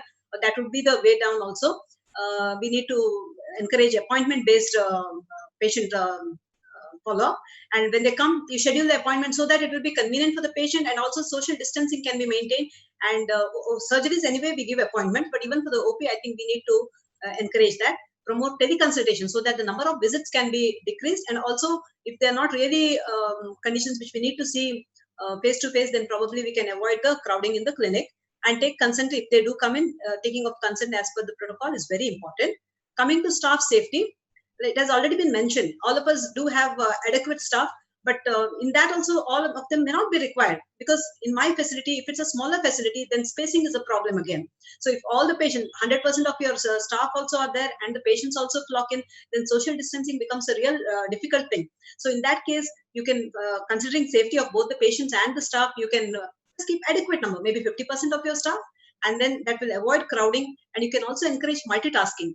Continue all the hygiene and sanitation practices which were there pre-lockdown, continue them as religiously as before. Doctor safety is of paramount importance. Also give importance to any comorbidities and the age consideration of the consultant. So basic minimum we need to have, whether it is a COVID or non-COVID case, gloves, mask, and goggles is a must, and the shield at the slit lamp breath shield is a must. Taking all this into consideration, we need to now see how to revive the practice. Whoever is there in a patient telephonic consultation, see that you can schedule them for a follow-up visit. Patients who are really planning for a surgery, they've been asking for maybe a second eye surgery or a refractive surgery, you need to schedule them. But here a word of caution, we need to see, is it really safe still? So that is a thing I wanted to discuss in the question answer session. Do we need to take a consent for everybody? Whether they are just like how we do viral markers, do we need to do it for COVID also? I don't know what are the guidelines we are going to get, how practical it is to get everybody, and do we need to get ourselves tested also, because we are the major carriers, and whoever you come across could be a positive carrier, potential carrier. So we need to be careful. So we have to schedule surgeries depending upon the safety and the urgency. I'm talking about the elective surgeries. Also, we can revive our practice by extending the number of working hours. So if we had a 9 to 5, probably we can extend another 1 or 2 hours, so that it's for mutual benefit to the patients as well as the doctors, and public holidays and Sundays can be utilized as well. Doing all this, still we have some concerns. Patients will definitely take some more time to decide on their procedure, because all our procedures are going to be elective procedures. Refractive surgeries may be deferred for longer duration of time, and the premium packages may be deferred. And branded opticals also, patient may not really prefer that. They will say, okay, no, I will go for the ordinary ones, and all your multifocals may get converted into your monofocals. So we have to be prepared for that. Having said that, we need to be still genuine and considerate, because that's going to pay us in the long run, because we have to consider patient point of view as well here. So how else can we manage the cash crunch here? Probably we can stall the buying of newer equipments, hiring of more staff, and maybe marketing activities can be put on a stop. So we can work out a win-win situation for both patient and for us by working out new packages and scheduling surgeries in such a way that we can work out on the consumables. Plan refractive surgery on fixed days so that the machine running cost would come down.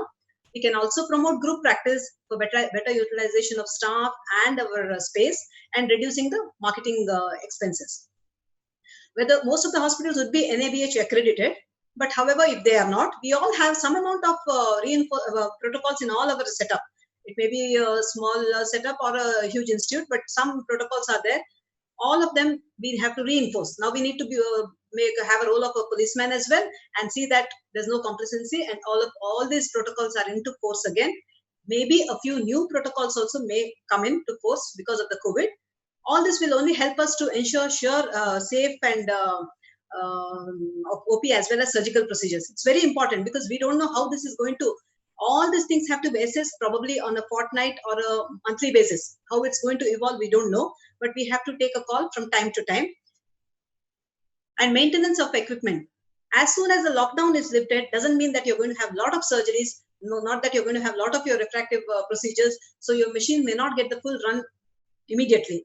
So even at that time, we have to maintain all the equipment as per the company guidelines. So see that the AMCs, the CMCs, and the insurances are in force. And also when we buy our consumables or the inventory, we have to plan. Probably we did 100 surgeries a month previously. We may not be doing so many. Maybe it may come down to half, 50%. So accordingly, we have to plan so that, finances will not get blocked. Coming to the OP protocols proper, it has been already covered, but I'll just tell a few of my points here. Basically, we have to consider the maximum safety for all the three I mentioned, that is the patient, the staff, and the doctor, cost factor, and the feasibility. Are we able to follow it? See, for a different setup, the rules may be different. For a small setup, a single practitioner, it will be different. And for an institution-based thing, it is going to be different, which has to be applied accordingly.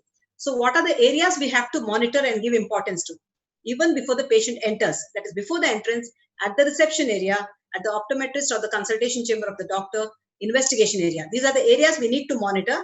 And what are the ways we monitor regarding the personal measures, safety measures, and the cleaning.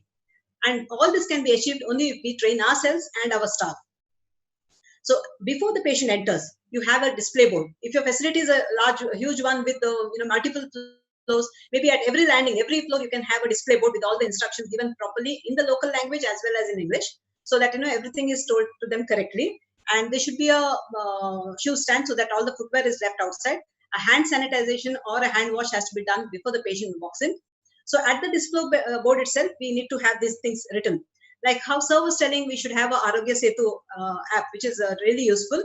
Ask the patient to leave all the belongings outside, remove the shoes, hand wash, and wearing mask is mandatory. It is mandatory. Don't allow a patient. Don't be complacent with that. You have to tell the patient, please wear and come. Patient, and see that attendant is not encouraged unless the patient really requires, an elderly patient requires an attendant, or if the patient is a child, then an attendant is a must. Otherwise, avoid an attendant. And even when they come for surgery, we have decided that we're going to ask the attendant to wait in the car, in the vehicle outside, and only the patient is going to come in. And all the reports, like anyway, telemedicine is going to be the way forward. So probably everything can be in soft copy already be handed over to us before the patient comes. And give strict instruction to patient not to lean anywhere, not to touch anywhere. It's very important. So in the reception area itself, if the area is large enough, we can have a separate kiosk for a history-taking thermal scanning and consent that everything is done. There has to be SOPs given because everyone, all of us are new to this. We don't know, there are simple things, but very, very likely that we are going to overlook a few things. Even I might forget, I might keep touching my face and things like that. So we have to make it a practice. So SOPs are to be there at every station, like at the reception, at the optometrist, at my table, everywhere there has to be SOPs so that we follow them. Once it becomes a habit, then there's no problem. So even the money payment, like how Dr. Mona had shown, transparent polythene bag is a better thing. You have to put into that. And for 1 week, we are not supposed to touch it also.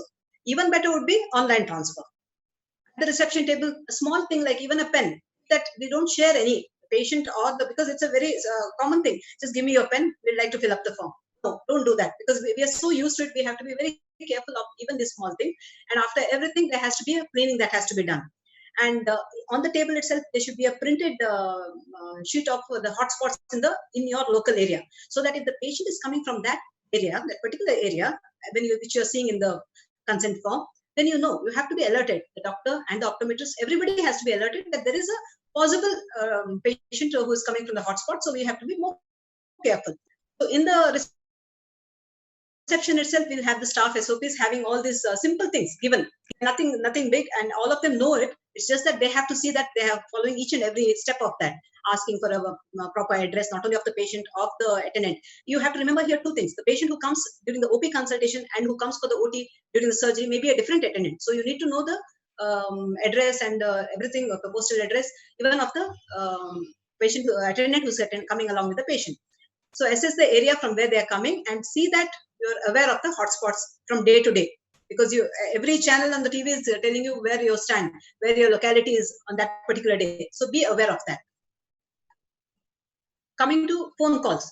Before the patient comes itself, most of them are going to be appointment based. So you're going to one particular person can be assigned to answering the phone calls. So they will tell them properly what they're supposed to do. And furniture and decor. Avoid carpets. I mean, this may be practical, may not be practical, but as far as possible, you keep chairs so that or benches and keep a proper spacing, at least 2 to 3 meters away. Depends upon your facility. In case you can't do that, then you schedule your appointments in such a way so that there's not much of a crowding in your OPD or in that particular floor. No article should be there on the tabletop, and no magazines and newspapers, copy vending machine. There are small things which we have taken for granted. All that is going to be changed because that's going to be the new normal for us. Air condition. See, like how Dr. Mona showed, all the doors should be open so that there's a proper ventilation. The cross ventilation should happen. Air should go out. And ACs, I don't know, in my area, summer it's a scorching, Vijayawada is otherwise called Blazewada. It's so hot here. But without AC, I don't know how we are going to function, but we have to make do with that. Keep all the windows open, or if at all you have to use an air conditioner, it has to be a window model and not a central AC. For the staff attending the phone call, I was telling you, while you're answering itself, attending the call, you ask them if there is any complaint of fever, then you try to avoid. You ask the patient to first go to a physician, get a consultation, see that there's nothing more serious, and then only they can come. Because unless it's an ophthalmic emergency, probably our consultation could wait. And if it's a routine refraction or change of glasses or just a post-operative tapering of medication, we can always do a teleconsultation. Personal hygiene measures for doctors and for staff are again even we need to have the Arogya Setu app. And as we come, it's an exercise which we have been following just once in a week or twice a week. We have been going, or for the last 15 days we've not gone at all. But whenever we went, it was a protocol that we followed. We directly go to the changing room. We wear a different set of clothes because you have to have a cap, mask, and OT gum, gloves. We have not used a PPE per se, like how she was telling. I don't know how much it is required, but we have not been given, nor do we have require it right now because we are not really seeing COVID positive patients, but every patient could be a potential COVID positive. So if we know it's a positive patient, then a PPE is a must. And also, if we are having longer working hours, then we have to see how we are going to take a break for the meal also. Otherwise, what we have been following right now is we work continuously from say maybe 10 to 2 and don't take a lunch break at all. Go directly, close your working hours at that time and go away. Or a second set of people can come at the post-lunch session so that you don't take a break and stay there. Personal water bottles have to be used. No, you're not supposed to have any articles on your table. You have to avoid all those in a consultation room also, and see that how your staff is traveling. That is also very important because if they're coming from, right now we don't have much of a public transport, but if they are using public transport, again, that has to be taken consideration into. In the consultation room, this could apply to even for the optometrist room. Optometrists, all of us are so used to having an optometrist, so most of the history taking or the examination is already done there. So we have to avoid a few procedures. Only what is required will be done. In a consultation room, keep just one chair for the patient. If they have a habit of moving from chair to chair, no, don't do that. Just keep one chair, and a protective guard has to be there at the same time. After every patient is seen, we have to the chin rest, the forehead rest, and the shield has to be clean. Minimum conversation. And if you see a conjunctivitis patient, because we have different studies saying that even conjunctivitis could be a late form of presentation or maybe the first form of presentation. So we need to be aware of that and wary about it. And only soft copies. If the patient, they all have a habit of coming with a entire folder of all their cardiac, orthopedics, and all the reports, and maybe their past ophthalmology reports also. See that you avoid, unless it's absolutely necessary. You don't look at any of the older prescriptions or the reports. So what we need to avoid practically are touching of the eye and the adnexa, aerosol generating like NCT or AR has to be avoided. And Shiorsen, if at all we need to do a IOP check, applanation is a better preferable one. Dilatation also is preferred to be done at home if they are scheduled for any surgeries. And the gonioscopy and visual fields also should be avoided at least for the next 2 to 3 months, 2 to 3 weeks. We need to see how it's going to evolve in our scenario. Absolutely no is a direct ophthalmoscopy or a sac syringing. To summarize, only complaints which are considered emergency or causing repeated concern to the patient are to be addressed, and accordingly we have been prioritized. Otherwise, everybody is going to call up and tell we want to come for a checkup. No, but you have to decide whether it requires a priority consultation or not. Otherwise, we can wait and ask them to come at a later date. So this has to be again reviewed and reassessed maybe after 2 weeks or a month and modify accordingly. Coming to the cleaning part, this is again very important. Everywhere, every 1 hour, you need to clean the floors, the door handles, the knobs. These are small things which we don't think of. It almost might look like we are obsessed, but then we need to do it. The cleaning is very important. It's not the fumigation and the widespread spraying cleaning that is recommended. It's more of surface cleaning that is recommended with the hypochlorite or a bacilloid or even soap water is good enough, and more than 70% alcohol-based solution you have to clean, and even the walls up to 9 feet. It has to be done as a religious practice. And the person who is doing the screening, your housekeeping staff, they have to be very careful. They can't clean. They'll be anyway wearing the gloves, but they can't go and touch every surface after that. They have to be very compliant with that. And we have to keep seeing that. It's very important. And washing. As we finish our, before we get out of the facility, we need to again go back to our domestic clothes, whatever we came in, the civilian clothes that we came in, remove the theater dress or whatever we have on there and directly put it for washing. It has to be soaked in hypochlorite solution and it has to be washed and dried in a open area, preferably in sunshine. And face shield also has to be dipped in the hypochlorite solution and we can use it the next day. After every patient, we need to clean, and at the end of the day, we have to again remove it. Coming to this, all this can be achieved only if we work as a team. And how does that happen? We need to have some mock drills of doffing, donning, cleaning, everything. And this can be done by repeated classes to the staff as well. We need to sensitize them. We need to tell them. As Sir Dr. Gulani was telling everybody, the patients are very much aware of the situation. In fact, they come and ask us, have you done this? Have you done that? Even our staff, they're also scared because they also can be infected. So everybody is quite sensitive to the issue, but we need to keep reminding them and we need to form a group and see that all the protocols are shared with them and we have to delegate each person and they're answerable. One particular job has to be done by them and SOPs have to be followed strictly. So once we survive this initial setback with caution and careful frugal measures without compromising on quality, I mentioned that once again, without compromising on quality, we are bound to harvest very rich dividends. Just a matter of time. So brighter days are ahead and stay home, stay safe. Thank you all for your patient hearing. Thank you, Madhavi, for a wonderful talk. And I just was reading the latest May issue of IGO. The cover page says, spread facts, not fear. So I'm glad you mentioned doctors and medical staff and patients are afraid. And I think we'll go to the question and answer session, which will address to all of us. I think Aditya and Mona, you can take over. Yeah. So, of course, there are lots of questions which have come in, a lot of them regarding telemedicine. So, a lot of them want to know what is the cost of the app, how to get started, and what are the legal issues which come with the app, with telemedicine. So, I'm a life member of Telemedicine Society of India. You can go through the website, Telemedicine Society of India. The founder of Telemedicine Society of India has got a company called ANT. And I think he has given us, he worked with Arvind Hospital and Shankaranathala, and they are based in Madurai, and they have their app, and they have 2 modules. One is free, which we are using right now, and there's a payment mode. That means, sorry, I don't know how it works. I have not gone into because it was a difficult, as a head of the institution, it was a difficult proposition to make the consultants, the IT, the front reception, the nursing staff to accept. Now, finally, Kavita is the expert. So I think the cost probably Kavita is not involved right now, but ease of working, I think she's doing very well.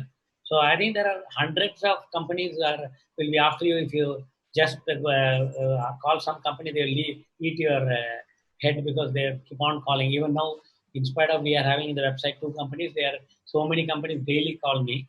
And I think you take one software, I think there will be plus and minus. So we have taken this. And I have taken a decision that I will only follow this. And I think Kavita can add. Kavita mentioned to me that AOS is also working with some company to produce advice on which company or software to take. Kavita? Yes, about this, if they want details, I can just share my screen again and they can probably just share that. Okay, sure. So in the meanwhile, Dr. Natarajan, they also want you to share the slide about the sodium hypochlorite concentration and what you're using for the OT. So if you can prepare for that. Yeah, I just want to add here on this last line, I've written the contact details, whoever wants to make a note. As Sir said, like for the first 3 months, for sure, right now it is complimentary. They're not charging us anything as I talk to the person. Later on, I think whoever was interested can contact this and, find out. As far as the legal issues about medicine, I think as of now, during the pandemic era, we really don't have much of a problem. Like I said, if we use caution in starting steroids, don't dilate patients whom we've not seen for new patients. And I really don't think there's any legal issue. In fact, the government of India has said that telemedicine can be done. Dr. Natarajan, you can add on that, sir. Yes. Yeah. So I think the telemedicine, the Government of India has given a direction, which is there in the website, and All India Ophthalmic Society did a webinar on telemedicine and the first week of April, which is there in the YouTube and also in the AOS website. And I think as we are talking, there are things dynamic. I think there are some cases, court cases, the PIL, where about testing this thing, and also in telemedicine. So I think they should have a consultant and ask for go through the rules. And I think we are also following. There's also a consent form which is required.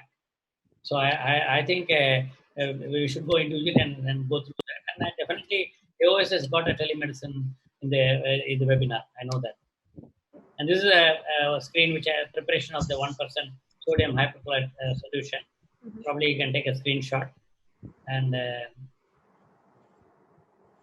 I think AOA yesterday, Dr. Atul showed the same thing practically. There's a video prepared by RP Center in AIMS, which is also there in the YouTube, I think.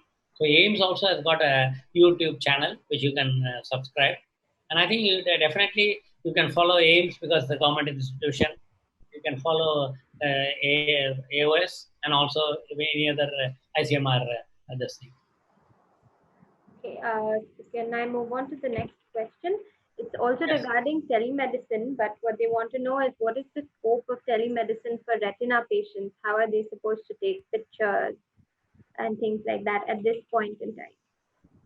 It's a very good question. I wanted that I read about AO member where he has ordered just a plus 20 LVA lens from the market, and he told the patient he did it on himself, where he took a selfie with a mobile phone with an adapter with the 20D, the cheaper lens. It's about I think he said that $30 for that lens, LVA lens, like a 20D, and then the tropicamide is at $10 there. And with $40, you can do a retina photography yourself. That means put 1% tropicamide, no other thing at all, not tropicacil plus or anything, no phenylephrine, because with their old patient. He said he's a 65-year-old retina surgeon. He doesn't want the patient to come every month. Neither he wants to go to the clinic, which I'm also working with a company in Bangalore, whether we can take a anti-segment photograph and a retina photograph like this as like a selfie, or a relative who can take the photograph and send. Because in tele-ophthalmology, the original tele-ophthalmology, which we are members, and we are also member of the Telemedicine Society of US, where you need to examine the retina and the anti-segment, which is not possible now. We can only thing is, for example, today I got a call or rather an email saying that I went to a clinic in New Bombay, I have my OCT, I want your consultation. That can be done. But you have to have every time a disclaimer that you are based on that OCT, based on that, because you are not able to examine, and there is a limited diagnosis. And if you have a doubt and if there is a controversy, I think you should recommend better get an examination done so that you are medical legally not compliant. And I think our medical legal consultant said, if you are giving a diagnosis and you are not having any of this, there can be a thing that they can pull you to court. So either way, you have to be ready to protect yourself, and you have to have a good relation with the patient so that you don't misguide a patient and knowingly. And in case you have done something and you know that something is there, you call the patient and tell them, we need to examine before you do anything. Because when you say a patient has a wet AMD and it's 1 day old, you need an injection. He has to come. So it has to be confirmed on the day of examination. And the only thing we can do is we avoid fluorescent angiography.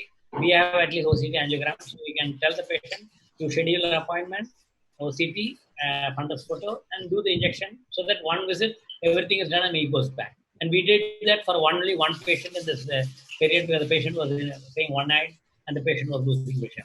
So the other teleconsultation where really you can examine the retina is right now not possible. And L.V. Prasad, Shankanatla, and we are doing this as a telemedicine where somebody can send the images and based on that you can do a consultation, which is happening between the main center and the peripheral center when there was no COVID. Now during COVID, I think everybody's stuck. So if they go to some clinic, they send a photograph, you can do telemedicine.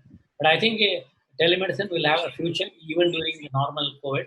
And this is my dream. And that's why we had an Asia Pacific Ophthalmic Society we have. I'm a member. And the third meeting was held in September where Google was part of it.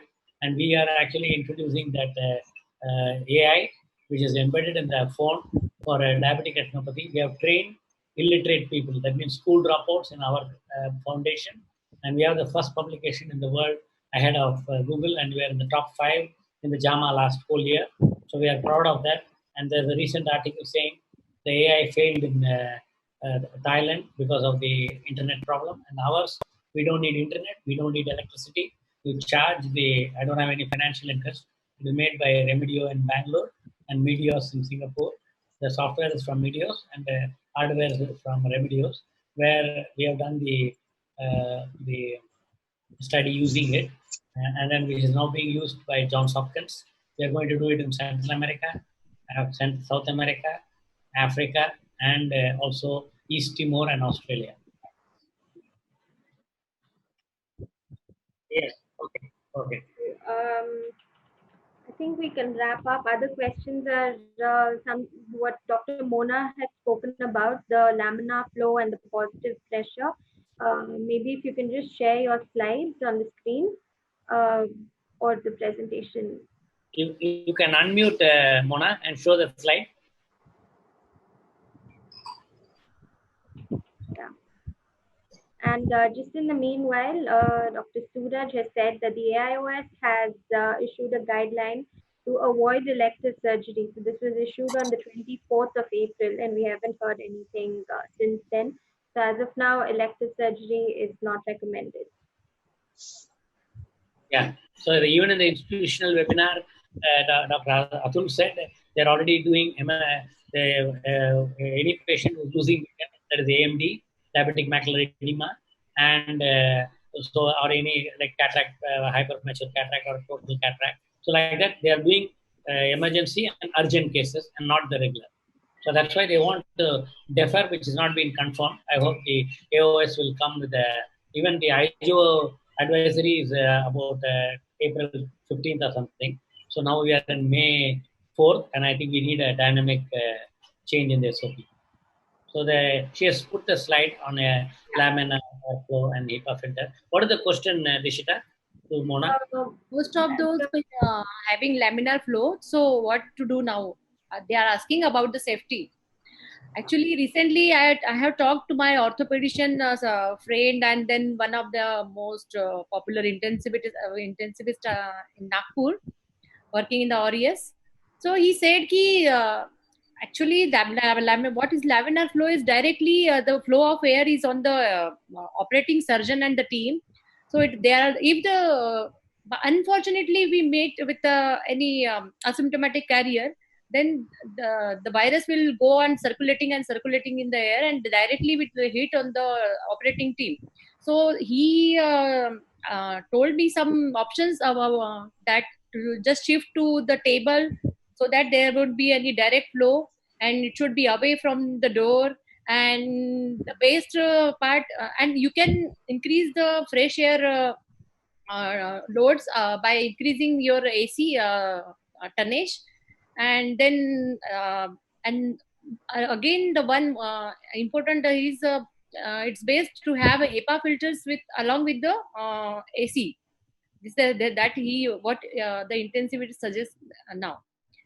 So that they wanted to actually say that you increase your fresh air entry up to more than 50%, what we are getting now.